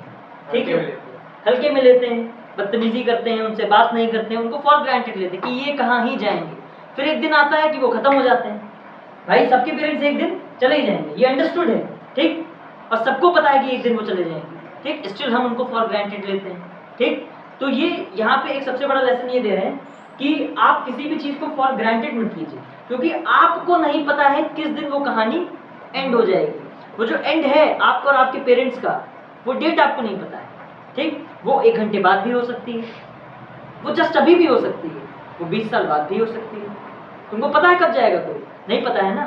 ठीक, तुमको पता है, इस बात की कोई गारंटी तुम ले सकते हो कि 10 मिनट बाद ऐसा नहीं होगा? ले सकते हो गारंटी? नहीं ले सकते हो ना। ठीक, तो यही ये चीज कह रहे हैं कि आप किसी भी चीज को फॉर ग्रांटेड मत लीजिए, क्योंकि हर चीज बहुत खास है, पर हम उस चीज को खास नहीं समझते हैं क्योंकि वो हमारे पास होती है। पर जब वो हमारे पास से जाने लगती है तो हमें उसकी रियल वैल्यू समझ में आती है। इसलिए जितनी भी चीजें आपके पास हैं, आप उनके रहते रहते उनकी वैल्यू करिए। जब वो चली जाएगी तो आपको बहुत याद आएगी। जैसे फ्रांस को अब फ्रेंच से बहुत, एम हैमल से बहुत प्यार आ रहा है। ठीक, क्योंकि उसको पता है कि अब मुझे ये भाषा कभी भूलने ही नहीं दी जाएगी। जैसे मैं अभी तुमसे हिंदी में बात कर रहा हूँ, तुम मुझसे हिंदी में बात कर रहे हो, कल से हम लोग को पता चले कि नो हिंदी इज देयर। कोई हिंदी की किताब नहीं, मतलब वैनिश हो जाएगी हिंदी, तुमको हिंदी का एक शब्द नहीं दिखेगा और हिंदी में हम लोग बात भी नहीं कर पाएंगे। और एक पीढ़ी हमारे पास ऐसी आएगी जिसको हिंदी पता ही नहीं।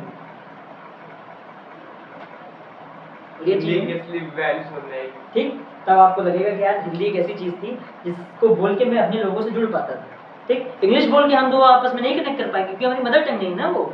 ठीक, आपकी मदर टंग में ही आपको इमोशंस फील होंगे, इंग्लिश में आपको इमोशंस नहीं फील होंगे दूसरे आदमी के, क्योंकि हमारी मदर टंग नहीं है। ठीक, आपको इमोशन या किसी आदमी को समझना है तो आपको उससे अपनी मातृभाषा में ही बात करनी पड़ेगी। अगर आप उस मातृभाषा के अलावा अन्य भाषा में बात करते हैं तो आपको इमोशन, जैसे बहुत सारे स्कूल में टीचर है वो हर समय इंग्लिश बोलते हैं, तुमको उनसे करेक्ट नहीं महसूस होगा। क्यों? वो तुम्हारी मदर टंग नहीं बोल रहे हैं ना। अगर तुमको इमोशंस में डील करना है तो तुमको मदर टंग में ही बात करनी पड़ेगी। ठीक है, तो इसको ये लगता है कि अब तो मैं कभी किसी के साथ इमोशनली कनेक्ट भी नहीं कर पाऊंगा और एक पीढ़ी ऐसी आएगी जिसको फ्रेंच मालूम ही नहीं होगी, तो हम उनसे कनेक्ट कैसे करेंगे? तो इट मीन्स फ्रेंच बहुत इंपॉर्टेंट है यार, मुझे पढ़नी चाहिए। ठीक, poor man, it was in honour of this last lesson he had put on his fine Sunday clothes. Poor man का मतलब गरीब आदमी नहीं कह रहे हैं, पुअर मैन मतलब एक हेल्पलेस, कि अब वो कुछ कर नहीं सकते। और आज उनका फ्रेंच का लास्ट लेसन है, इसीलिए वो इतने फाइन कपड़े पहन के आए हैं। ठीक, and now I understood why the old man of village were sitting there back in the back of the room. अब मुझे समझ में आया कि ये जितने गांव के लोग हैं ये सारे क्लास की पीछे वाली बेंचों पे क्यों बैठे। ठीक, it was because they were sorry too. क्यों? क्योंकि ये सब भी सॉरी है फ्रेंच को वैल्यू ना करने।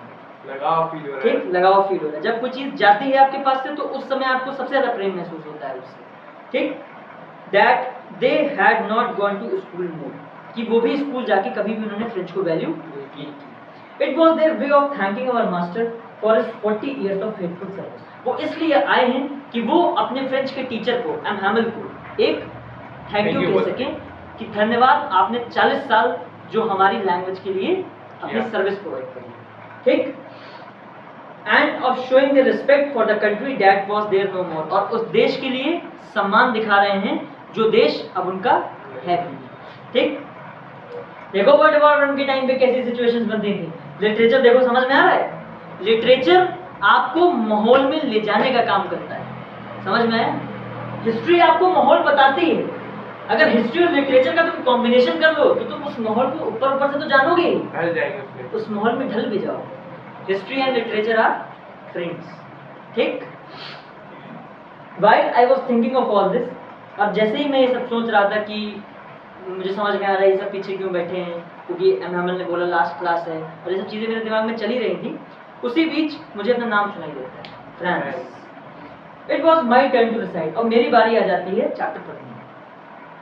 What would I not have given to be able to say that dreadful rule for the participle, although very loud and clear and without one mistake। मैं सोचता हूँ कोई गलती नहीं करूँगा, but I got mixed up on the first word, और मैं पहले शब्द पे ही मिक्स अप हो जाता हूँ, फ्रेंच कंफ्यूज हो जाता हूँ फ्रेंच को पढ़ते हुए, ठीक? एंड स्टूड देयर, और वहीं खड़ा रह जाता हूँ holding on to my desk. उसकी बुक ऐसे रखी होती है, वो अपनी डेस्क को ऐसे होल्ड कर लेता है, ठीक? जैसे बच्चे नहीं कभी कभी बहुत नर्वस हो जाते हैं या उनको शर्म सी आ जाती है तो वो ऐसे कर लेते हैं, ठीक? वो ऐसे कर लेता है और वो कहता है, और मेरा हार्ट बहुत तेज बीट कर रहा है और मेरी हिम्मत नहीं हो रही थी कि मैं नजर उठा के एम हैमल की आंखों में देखूं, ठीक?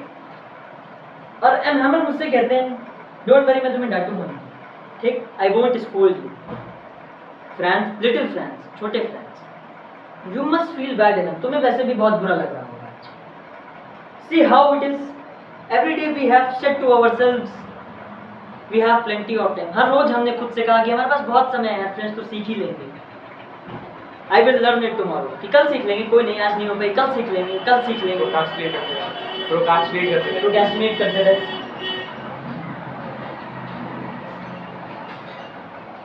ठीक? सर उनके पास एक ऑप्शन ये भी तो है कि वो नॉर्वेज और अलास्का छोड़ दे, फ्रांस में आ जाए। इंडिया और पाकिस्तान का जब पार्टीशन हुआ तो वहाँ के हिंदुओं के पास एक ऑप्शन ये भी था कि वो पाकिस्तान छोड़ दें, यहाँ पे आ जाए। आए तो नहीं, बताओ, वो भी तो देश से अलग हुआ, क्यों आए तो नहीं? बहुत सारे रीजन होते हैं, आदमी को लगता है कि हाँ ठीक है देश अलग हो गया लेकिन हम इनके साथ अब मैनेज कर लेंगे, उनका घर होता है, उनकी चीज़ें होती हैं, उनके लोग होते हैं, हर आदमी नहीं छोड़ पाता ना सब चीज़ें।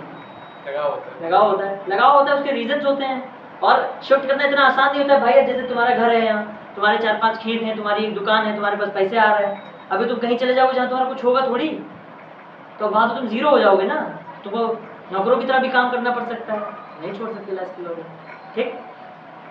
आई वोंट स्कूल यू, मैं तुम्हें डांटूंगा नहीं, लिटिल फ्रांस, छोटे फ्रांस, वैसे भी तुम्हें बहुत बुरा लग रहा होगा। सी हाउ इट इज, देखो कैसा है ऐसे। Every day we have said to ourselves कि we have plenty of time, हर रोज हमने हम खुद से कहा कि हमारे पास बहुत टाइम है। I will learn it tomorrow, हम कल सीखेंगे। And now you see where we have come out, और देखा आज हम कहाँ पहुंच गए, ठीक? That's the great trouble with Alaska, ऐसे दुख में नहीं है, ठीक? That's the great trouble with Alaska, Alaska के ऊपर आज काफी कठिन परिस्थिति आई। She puts off learning till tomorrow, जो जर्मन्स हैं वो कल से हमारी फ्रेंच भाषा को सीखना बंद कर देंगे। Now those fellows out there will have the right to say to you, वो जो वहां से आएंगे जर्मन्स, उनके पास ये अधिकार होगा कि वो तुमसे कहेंगे how is it you pretend to be Frenchman, तुम कैसे फ्रेंच के लोग हो जिनको खुद की भाषा ही नहीं आती, जो खुद की भाषा नहीं बोल पाते, जो खुद की भाषा ही नहीं अच्छे से पढ़ पाते, तुम कैसे फ्रेंच के लोग हो? उनके पास एक मुद्दा होगा तुम्हें चढ़ाने का कि how Frenchman you are, yet you can neither speak nor write your own language, ना तुम अपनी भाषा सही से बोल पाते हो ना तुम अपनी भाषा सही से लिख पाते हो। But you are not the worst poor little France, पर तुम सबसे खराब नहीं। We have all a great deal to reproach ourselves with, हमारे सबके पास अपने अपने अलग मुद्दे हैं। Your parents were not anxious enough to have you learn, तुम्हारे माँ बाप भी बहुत ज़्यादा सीरियस नहीं थे कि वो तुम्हें फ्रेंच पढ़ाते। They preferred you to put you to work on a farm और at the mills so as to have a little more money, उन्होंने तुम्हें खेतों में काम करने और मिल में काम करने भेजने को ज़्यादा इंपॉर्टेंट समझा देश की मातृभाषा सीखने से, ताकि तुम्हारे पास कुछ चंद पैसे आ जाए। And I have been to blame also, और इसमें मेरी भी गलती। Have I not often sent you to water my flowers, मैं भी कभी बीच बीच में तुम्हें अपने गार्डन में पेड़ों को पानी देने भेज दिया करता instead of learning your lessons, अगर मैं चाहता तो मैं भी तुम्हें बिठा के फ्रेंच लैंग्वेज पढ़ाता, मेरी भी गलती है। कभी कभी मैं फिशिंग करने चला जाता था, मैं भी फ्रेंच को कभी कभी लाइटली ले लेता था, उसकी वैल्यू नहीं समझता था। And did I not just give you a holiday, और मैं तुम्हें छुट्टियां दे दिया करता था। Then from one thing to another, एनहावल एक बात से दूसरी बात करते करते दूसरी बात पे आ जाते हैं, and went on to talk of the French language, और वो फ्रेंच लैंग्वेज के बारे में बात करने लगे। वो क्या कहते हैं, saying that it was a most beautiful language in the world, ये दुनिया की सबसे खूबसूरत भाषाओं में से एक है। The clearest, the most logical, जो सबसे क्लियर है और सबसे ज़्यादा लॉजिकल साउंड करती है। That we must guard it among us and never forget, हमें इसे हमेशा बचा के रखना है और इसे कभी भूलना नहीं। अभी बताएंगे इन्होंने लैंग्वेज को क्यों बैन किया।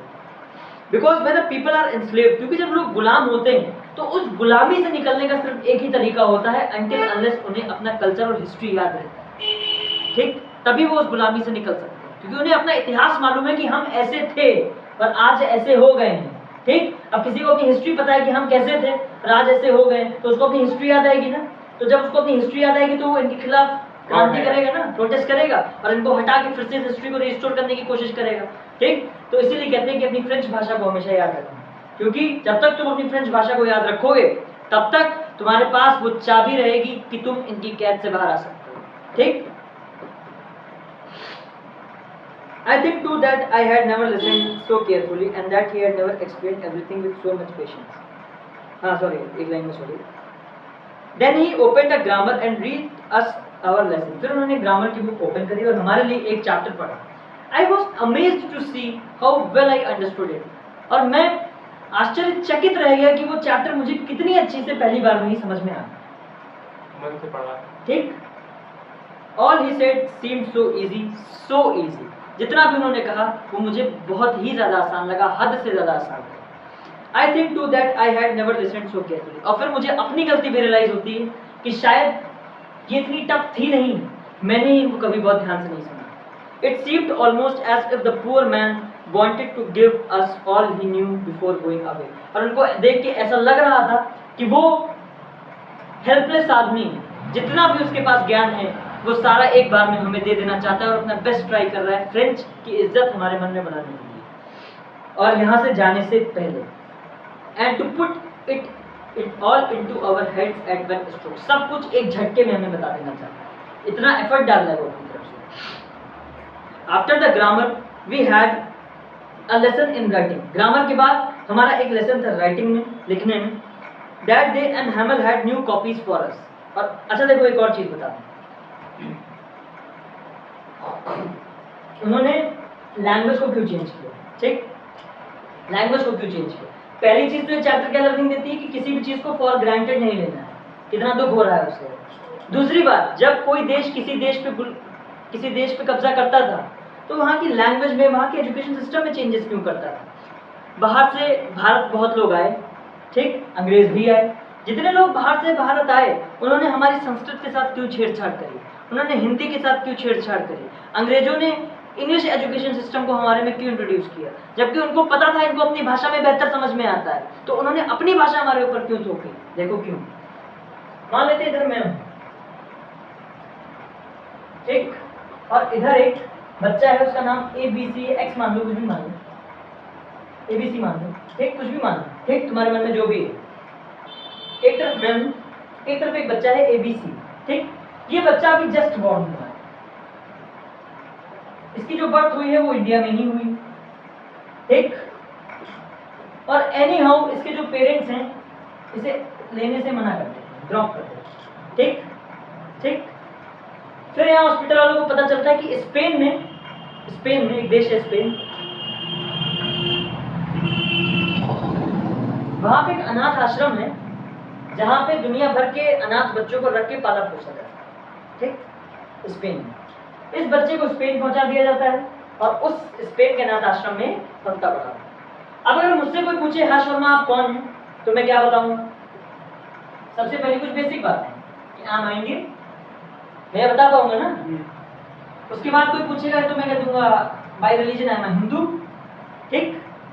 मैं ये कह दूंगा आई बिलीव इन श्री कृष्ण फिलॉसफी, मैं ये कह दूंगा ना, ठीक। उसके बाद ये मैं कह दूंगा अगर आप कास्ट की बात करें तो मैं वर्मा हूं, ठीक, ये कह दूंगा। दूसरी बात मैं ये भी कह सकता हूं कि all Indians are my brothers and sisters. जितने भारतीय हैं वो सब मेरे भाई बहनों की तरह हैं, मेरे दोस्तों की तरह हैं, मेरे अपनों की तरह हैं। क्यों? क्योंकि मैं उनसे कनेक्ट कर पाता हूँ। ठीक, मैं ये कह दूंगा India is my homeland, Bharat मेरा घर है और भारत से मुझे प्रेम है, ये कह सकता हूँ ना मैं। लेकिन मैं भारतीय हूँ, मैं हिंदू हूँ, मैं श्री कृष्ण की फिलॉसफी में मानता हूँ, मैं वर्मा हूँ, हर भारतीय मेरा भाई बहन दोस्त है, मुझे उसके साथ एक कनेक्ट फील होता है और भारत मेरा घर है, मुझे भारत की जमीन से प्रेम है। ये बात मैं कब कह पाऊंगा? जब मुझे हिंदी आती होगी तभी तो। भाई मैं श्री कृष्ण को तभी तो समझ पाऊंगा जब हिंदी मालूम होगी। मैं तुमसे बात कर पा रहा हूँ, तुम मुझसे कनेक्ट कर रहे हो, मैं तुमसे कनेक्ट कर रहा हूँ, हमारा तुम आपस में रिलेशन है। ठीक, क्यों? क्योंकि हम दोनों हिंदी में कम्युनिकेट कर पा रहे हैं ना। तुम हमें समझ रहे हो, हम तुम्हें समझ रहे हैं। क्यों? वी बोथ आर कम्युनिकेटिंग इन हिंदी। अब मैं कल कहीं चला जाऊं दूसरे देश और मैं कह दूं नहीं यार, इंडिया में कुछ बच्चे थे मुझे बड़े अच्छे लगते थे। क्यों अच्छे लग रहे हैं? क्योंकि हम दोनों बात कर रहे हैं ना आपस में। बात करने का जरिया क्या है? हिंदी लैंग्वेज। ठीक, लैंग्वेज। तो ओवरऑल मैं अपने बारे में बहुत सारी बातें बता पाऊंगा ना, यानी कि मैं अपनी आइडेंटिटी बता पाऊंगा। ठीक, क्यों? क्योंकि मुझे अपनी भाषा मालूम है। मैं अपने पास्ट के बारे में भी बात कर पाऊंगा। क्यों? क्योंकि मेरा पास्ट हिंदी में लिखा गया है और हिंदी मुझे आती है। तो मुझे अपना इतिहास भी पता है, मुझे अपना वर्तमान भी पता है। क्यों? सिर्फ भाषा की वजह से। ठीक, फ्यूचर भी बताओ, वो अलग की बात है, अभी इतनी बात करें। मुझे अपना पास्ट भी पता है। क्यों? मुझे हिंदी आती है, मुझे अपनी धरती से और अपने लोगों से प्रेम भी है। क्यों? क्योंकि मैं हिंदी भाषा की वजह से उनसे जुड़ पाता हूँ और मैं इन सब चीज़ों को अपना मानता हूँ क्योंकि हिंदी इसमें मेन चीज़ है। ठीक, अब ये बच्चा है, ये भी भारत में पैदा हुआ, फिर ये स्पेन चला गया, अनाथ आश्रम में बड़ा हुआ, क्या इसे इंडियन से प्रेम होगा? नहीं। क्या ये इंडियंस को अपना भाई बहन दोस्त मित्र कभी मान पाएगा? क्या ये इंडियंस से कभी कनेक्ट कर पाएगा? क्या ये खुद को कभी इंडियन कह पाएगा? नहीं। क्यों? जिसको हिंदी आती है, क्योंकि इसे अपनी लैंग्वेज ही नहीं पता है। तो ये खुद को भारतीय कहेगा कैसे? इट मीन्स इसके पास खुद की कोई आइडेंटिटी नहीं होगी। इसके पास क्या होगी? एक ऐसी आइडेंटिटी जो स्पेन ने से दी होगी कि you are a Spanish, you are a Christian, है नहीं? स्पेनिश होगी। ठीक, वो कहेगा कि मैं स्पेनिश हूँ, मैं स्पेन में रहता हूँ, स्पेन से मुझे प्रेम है, मैं स्पेनिश भाषा बोलता हूँ। ठीक, मैं इस रिलीजन का हूँ, मैं स्पेन में पला बड़ा हूँ, जबकि पैदा भारत में हुआ है, लेकिन खुद को मान क्या रहा है? स्पेनिश। ये आइडेंटिटी इसको किसने दी? लैंग्वेज, स्पेन ने दी। ये जो इसकी आइडेंटिटी दी, ये इसको कहाँ से मिली? स्पेन से मिली, जबकि ये था कहाँ का? इंडियन। ये खुद की आइडेंटिटी इंडियन क्यों नहीं बता पाया? क्योंकि इसको लैंग्वेज नहीं पता, अपनी लैंग्वेज नहीं पता। भाषा हमारा परिचय है। ठीक, क्यों? क्योंकि भाषा हमें अपने लोगों से, हमारे इतिहास से, हमारे अपनों से जोड़ती है और जब हम ये सारी चीजें बताते हैं तो उसको हम अपनी आइडेंटिटी के रूप में सामने रखते हैं। तुमसे पूछे हु आर यू, तो तुम कहोगे my name is Adarsh Sachan, I am a Indian, I am a Hindu, by caste I am Sachan, from there I belong, I believe in this philosophy. Bharat से प्रेम है, भारत के लोगों से मैं कनेक्ट कर पाता हूँ, all Indians are like friends to me. ये सब तुम क्यों कह पा रहे हो? अपनी परिचय क्यों दे पा रहे हो? लैंग्वेज आती मुझे अपनी। ठीक, क्योंकि तुम्हें इस देश की भाषा मालूम है। ठीक, इसीलिए भाषा में इंटरफेरेंस करते थे। क्यों? ताकि जिस आदमी को भाषा ही नहीं मालूम होगी उसके देश की, उसको ना अपना इतिहास पता होगा, ना अपना वर्तमान पता होगा, उसकी खुद की कोई आइडेंटिटी नहीं होगी, तो जो हम उसे बताएंगे वो उसी को अपना पास्ट मानेगा। ये अपना पास्ट किसको मान रहा है? ये अपनी आइडेंटिटी किसको मान रहा है? स्पेन को। तो ये गुण किसके गाएगा? स्पेन के। तो इसके जो आने वाले 2-3 पीढ़ी बाद बच्चे होंगे वो सब प्रॉपर कहाँ के हो जाएंगे? स्पेन के। इसीलिए लास्के लॉरेन में फ्रेंच नहीं पढ़ोगे, जर्मन पढ़ोगे, ताकि तुम्हारे बाद जो 2-3 पीढ़ी आएंगी उनके दिमाग से फ्रेंच गायब हो चुकी होगी। क्या होगी उनके दिमाग में? जर्मन। ठीक, तो तुम कभी ये बिलीव ही नहीं करोगे कि लास्के लॉरेन फ्रेंच का हिस्सा है। इसलिए लैंग्वेज को मिक्स किया जाए। समझ में आया? इसीलिए आज हमें इतनी चीजें पता है हिंदी की वजह से, पर हमें अपने बहुत सारे वेद वगैरह नहीं पता है। क्यों? संस्कृत को वैनिश कर दी ना। ठीक, हमें अभी भी अपनी कल्चर की बहुत सारी चीजें नहीं पता है। क्यों? क्योंकि इंग्लिश एजुकेशन सिस्टम को मिक्स कर दिया ना। ठीक, हमें हमारी जड़ों से काट दिया ना, हमें हमारे पास से काट दिया, हमें हमारी आइडेंटिटी से काटने की कोशिश करी गई ना। काट नहीं पाए पर करी गई कोशिश। ठीक, पर लास्के लॉरेन में काटने की कोशिश हो रही है। ठीक, सेम चीज वहां पे भी हो रही है। ठीक है, आप समझ में आ गया लैंग्वेज क्यों चेंज करते हैं? आप समझ में आया भाषा क्या है? भाषा दो लोगों के बीच में बात करने का माध्यम नहीं है सिर्फ, ठीक, हमारा परिचय है। क्योंकि भाषा हमें हमारे इतिहास को जानने में हेल्प करती है, हमें हमारे धर्म को जानने में हेल्प करती है, हमें हमारे देश को जानने में हेल्प करती है, हमें हमारे देश के लोगों से कनेक्ट करने में हेल्प करती है और हमारी एक आइडेंटिटी तैयार करके दुनिया के सामने रखती है। अगर आपको अपने देश की भाषा नहीं मालूम है तो आपकी कोई आइडेंटिटी नहीं है, ठीक। और धीमे धीमे जैसे ही एलास्के लॉरेन में फ्रेंच वैनिश होती चली जाएगी, जर्मन आती चली जाएगी, वो भूल जाएंगे कि हम एक समय पे फ्रेंच हुआ करते थे। इसीलिए एम हैमेल क्या कह रहे हैं, एम हैमेल जो भी नाम है, वो क्या कह रहे हैं, जब तक तुम्हें अपनी भाषा याद रहेगी तब तक तुम उनकी कैद से निकलने के लिए केवल प्रयास करते रहो, ठीक। चैप्टर पढ़ा है स्कूल में अभी नहीं पढ़ा है, अभी नहीं पढ़ा है। अब समझ गए इस चैप्टर की इंपॉर्टेंस है, ये बहुत डेप्थ वाला चैप्टर, इसीलिए हम इसको और लास्ट में पढ़ा रहे हैं, ठीक। अब हिस्ट्री और लिटरेचर का कनेक्शन समझ में आया, ठीक। हिस्ट्री ओवरव्यू देती है, लिटरेचर उस ओवरव्यू को फील करवाने का काम करता है, दोनों एक दूसरे से बातें करते हुए चलते हैं, ठीक। अगर तुम्हें हिस्ट्री को बहुत अच्छे से महसूस करना है तो उन राइटर्स की लिस्ट निकालो कि वर्ल्ड वॉर 1 के टाइम पे बहुत पॉपुलर राइटर्स कौन थे, ठीक। और देखो फिर वर्ल्ड वॉर 1 के टाइम पे उन्होंने जो किताबें लिखी, माहौल के बारे में लिखी, फिर तुम उन्हें पढ़ो, तब तुम्हें और वर्ल्ड वॉर 1 महसूस होगा कि यार लोगों की लाइफ कैसी थी, क्या होता था। आज जैसे अलास्का लॉरेन पे कब्जा हो रहा है, हमने हिस्ट्री में इतना ही तो जाना कि भाई प्रूशिया ने अलास्का फ्रेंच को हराया, अलास्का लॉरेन पे कब्जा करके जर्मनी बना ली, ये तो जाना। लेकिन अब हम प्रॉपर माहौल समझ पा रहे हैं कि कैसे किया, भाषा भी बदल रही है। एच हैमेल को बुरा भी लग रहा है, ठीक। और भाषा को क्यों बदल रहे हैं, कह लग पाए हैं, आगे वो आगे के अगेंस्ट में ना पाए, ठीक। आज एक जनरेशन ऐसी आए जो खुद को बिलीव ही ना करे कि वी आर फ्रेंच, हमारे गुण गाए, ठीक, जर्मन हो जाए, ठीक है। इसको कहते हैं कल्चरल मिक्सिंग, ठीक है। ये जो सोशल मीडिया पे रील्स देखते हो वेस्टर्न वाली, वो क्या है एक तरीके से हमारे कल्चर में कल्चरल मिक्सिंग है वो, ठीक है। ताकि एक ये जो बड़ी बड़ी पावर्स हैं, US, western media, social media, Instagram, ये सब क्या कर रही हैं, ये हमारे कल्चर में कल्चर को मिक्स कर रही हैं अपने, ताकि भारत में एक पीढ़ी ऐसी तैयार हो जो रंग से, काला रंग है ना, अब हम लोग तो काले हैं क्योंकि ट्रॉपिक ऑफ कैंसर में, तो काला होना हमारा कॉमन है, ठीक। जो रंग से काली हो, उसमें खून भारतीय हो, पर वो दिमाग से अंग्रेज हो, ठीक, वही काम है, हमारी तरह हो जाए। और जब वो हमारी तरह हो जाएगी तो भारत का वैभव, भारत का इतिहास, वो सब भूल जाएगी, ठीक। तो हमें उन्हें रूल करना बहुत इजी रहेगा, हम अपनी चीज़ें, अपना कल्चर उन्हें बहुत इजी तरीके से बेच पाएंगे, बिजनेस कर पाएंगे उनके साथ। आज वो बहुत सारी चीज़ें हमें बेचना चाहते हैं पर हम नहीं खरीदते, क्यों, अपनी वैल्यूज़ की वजह से, अपने कल्चर्स की वजह से, तभी तो नहीं लेते हैं, ठीक। अमेरिका में एडल्ट मूवीज, ये सब चीज़ें, कल्चर उस तरीके का बहुत कॉमन है, ठीक। शराब नशा बहुत कॉमन है, पर यूपी में उस कल्चर को बहुत कोई अडॉप्टेशन नहीं मिल पाती, क्यों, हम अपने कल्चर को पहचानते हैं। के बाद एक लिमिट होती है ना कि इसके बाद मिलेगा आपको, कौन सी चीज़, ये माहौल ऐसे है कि पड़ोसी देखेंगे, ये देखेंगे, वो नहीं कह रहा, हाँ ये कह रहा, ठीक। हम लोग उस चीज़ को क्यों अडॉप्ट नहीं करते, क्योंकि हम अपने कल्चर से जुड़े हुए हैं, अपनी भाषा को जानते हैं।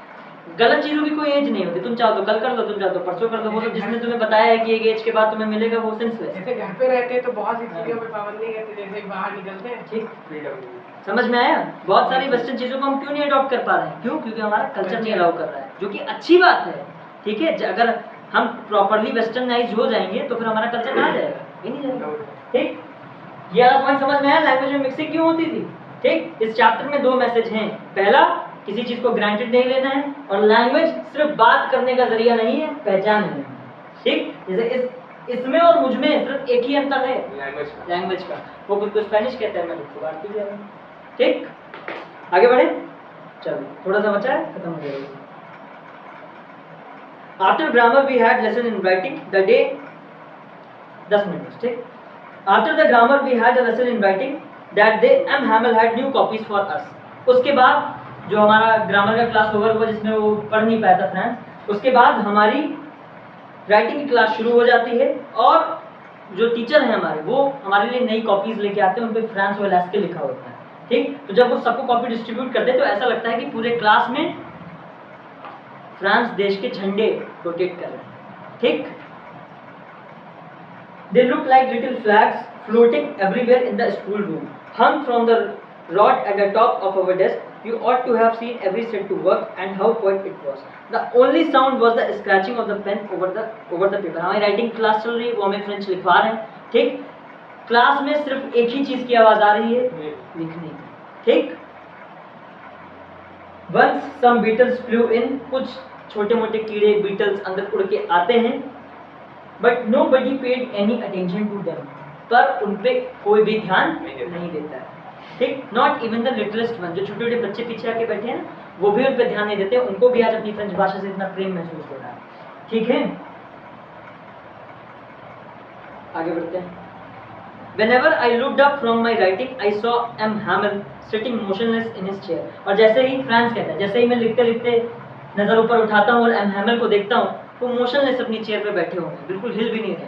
वो in his chair and gazing first at one thing then at another. वो क्या करते हैं, बहुत देर तक किसी एक चीज़ को देखते हैं, फिर थोड़ी देर बाद किसी एक चीज़ को देखते हैं। उन्हें देख के ऐसा लगता है कि उन्हें ये क्लास, ये बच्चे, ये भाषा सब बहुत खूबसूरत नज़र आ रहा है, ठीक। As if he wanted to fix in his mind just how everything looked in that little schoolroom fancy, ठीक, सब बहुत खूबसूरत नजर आ रहा है। For 40 years he had been there in the same place. वो इंसान बीते 40 सालों से यही है, ठीक। With his garden outside, और बाहर उसका गार्डन है, ठीक। The window and his class in front of him just like that. Only the desk and benches had been worked smooth. अगर कुछ बदला है बीते 40 सालों में तो सिर्फ ये बेंचें और ये चेयरें, जो बैठ बैठ के घिस घिस के चिकनी हो गई हैं, ठीक। बहुत सारी बेंच पर चिकनी सी हो जाती है, चिकनी सी हो जाती है बिल्कुल, ठीक है। The walnut trees in the garden were tall. जो उसने गार्डन में walnut trees लगाए थे वो बड़े हो गए हैं। And the hop vine that he had planted himself twined about the windows to the roof. और उसने एक पेड़ लगाया था उन्होंने हॉप वाइन का, वो पेड़ इतने साल पहले लगाया था कि वो इतना बड़ा हो जा चुका है कि वो खिड़की पार करते करते छत तक पहुंच गया है, ठीक। इतने लंबे समय से वो यहाँ पे सेवाएं अपनी दे रहे हैं, ठीक है। और उनकी जो बहन है वो बगल वाले कमरे में सामान पैक कर रही है, क्योंकि एम हैमल कल इस देश को छोड़ के जा रहे हैं, ठीक। अलास्कियन लॉरेन को छोड़ के जा रहे हैं, ठीक। और वो उस देश को छोड़ के जा रहे हैं जो देश अब उनका है नहीं। But he had the courage to hear every lesson to the very last, पर उनके अंदर इतनी हिम्मत है कि वो अपने सारे पीरियड्स को प्रॉपरली कंडक्ट करके जा रहे हैं। After the writing we had a lesson in history, ठीक। हमने ग्रामर पढ़ी, फिर राइटिंग पढ़ी, फिर हमारा एक लेसन आता है हिस्ट्री में, हम उसको भी पढ़ते हैं, ठीक। All at once church clock struck 12, और उसको पढ़ते पढ़ते अचानक से घड़ी में 12 बज जाते, ठीक। देन द एंगलस, एंगलस का मतलब है एक प्रेयर होती है जो 12 बजे होती है, फिर वो प्रेयर होती है 12 बजे। Then the Angelus, at the same moment the trumpets of the Prussians returning from the drill surrounded our windows, और प्रशियंस अपनी ड्रिल पूरी करके वापस आते हैं तो उनकी भी आवाजें हमें सुनाई देने लग जाती हैं, ठीक। M Hamel stood up, M Hamel अपनी चेयर से खड़े होते हैं। Very pale in his chair, I never saw him look so tall, और इतना परेशान और दुखी मैंने आज तक उनको कभी नहीं देखा, ठीक। माई फ्रेंड्स, वो कहते हैं माई फ्रेंड्स, और जब वो ये शब्द बोलते हैं माई फ्रेंड्स, उसके बाद वो कुछ बोल नहीं पाते, उसके बाद वो बोलने की कोशिश करते हैं और कहते हैं आई, मतलब आई वॉन्टेड टू से, ठीक। आई बोल पाते हैं और फिर रुक जाते हैं, गले में उनकी कुछ चोक कर, जैसे आप आदमी रोने वाला होता है तो कुछ बोल नहीं, आवाज़ नहीं निकलती, ठीक। फिर वो आगे कुछ बोल नहीं पाते हैं, ऐसा लगता है कि गले में कोई चीज़ उनको चोक कर गई, ठीक। He could not go on, वो आगे नहीं जा पाते। Then he turn to the blackboard, फिर वो ब्लैक बोर्ड की तरफ पीछे मुड़ जाते हैं। Took a piece of chalk, chalk का एक पीस लेते हैं, and bearing on with all his might he wrote as large as he could, अपनी पूरी क्षमता लगा के वो जितना बड़े से बड़ा बोर्ड पे लिख सकते थे वो 3 शब्द लिखते हैं, वीवा ला फ्रांस। वीवा ला फ्रांस का मतलब है लॉन्ग लिव द फ्रांस, ठीक, कि फ्रांस अमर रहे। Then he stopped and leaned his head against the wall, और फिर वो अपना सर दीवार की तरफ झुका लेते हैं, और वो कुछ उसके बाद भी वो कुछ बोल नहीं पाते और अपने हाथ से सिर्फ एक जेस्चर करते हैं, school is dismissed, you may go, class खत्म हो चुकी है और आप जा सकते हैं, थैंक यू, ठीक। And this was the end, ठीक है। इस तरीके से रूसिया ने फ्रांस पे कब्जा किया है। और अब सोचो, रूसिया ने डेनमार्क के भी हिस्से लिए होंगे, रूसिया ने ऑस्ट्रिया हंगरी के भी हिस्से लिए होंगे, ठीक। वहाँ पे भी बहुत सारे चेंजेस हुए होंगे, लोगों को ऐसी प्रॉब्लम्स हुई। वर्ल्ड वॉर 1 जब हुआ होगा तो अलग अलग देशों में जहाँ जहाँ तबाही मची वहाँ लोगों को बहुत दिक्कत हुई होगी, लेकिन इसको बेहतर तरीके से समझे कैसे, उस समय का लिटरेचर, समझ में आया। लिटरेचर हमें उस समय के माहौल में लेके जाने का काम करता है, ठीक। लिटरेचर की इंपॉर्टेंस समझ में आई। ठीक है, चलो देन थैंक यू। इस चैप्टर को पढ़ के आइए, ठीक है। होमवर्क कुछ? हाँ, होमवर्क कुछ नहीं है यार। होमवर्क, हाँ एक बढ़िया होमवर्क ले लो, गाने सुन के आना, ठीक। गाने सुन के आना, ईयरफोन लगा के सुनना, देखना लिरिक्स जान पा रहे हो कि नहीं जान पा रहे हो। मैं पल दो पल का शायर हूँ सुनना, देखो मैं पल दो पल का शायर हूँ सुनना, रहे ना रहे हम तो जरूर सुनना, महका करेंगे, ठीक है।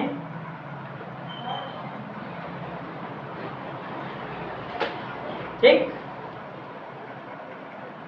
चलो देन ओवर, थैंक यू।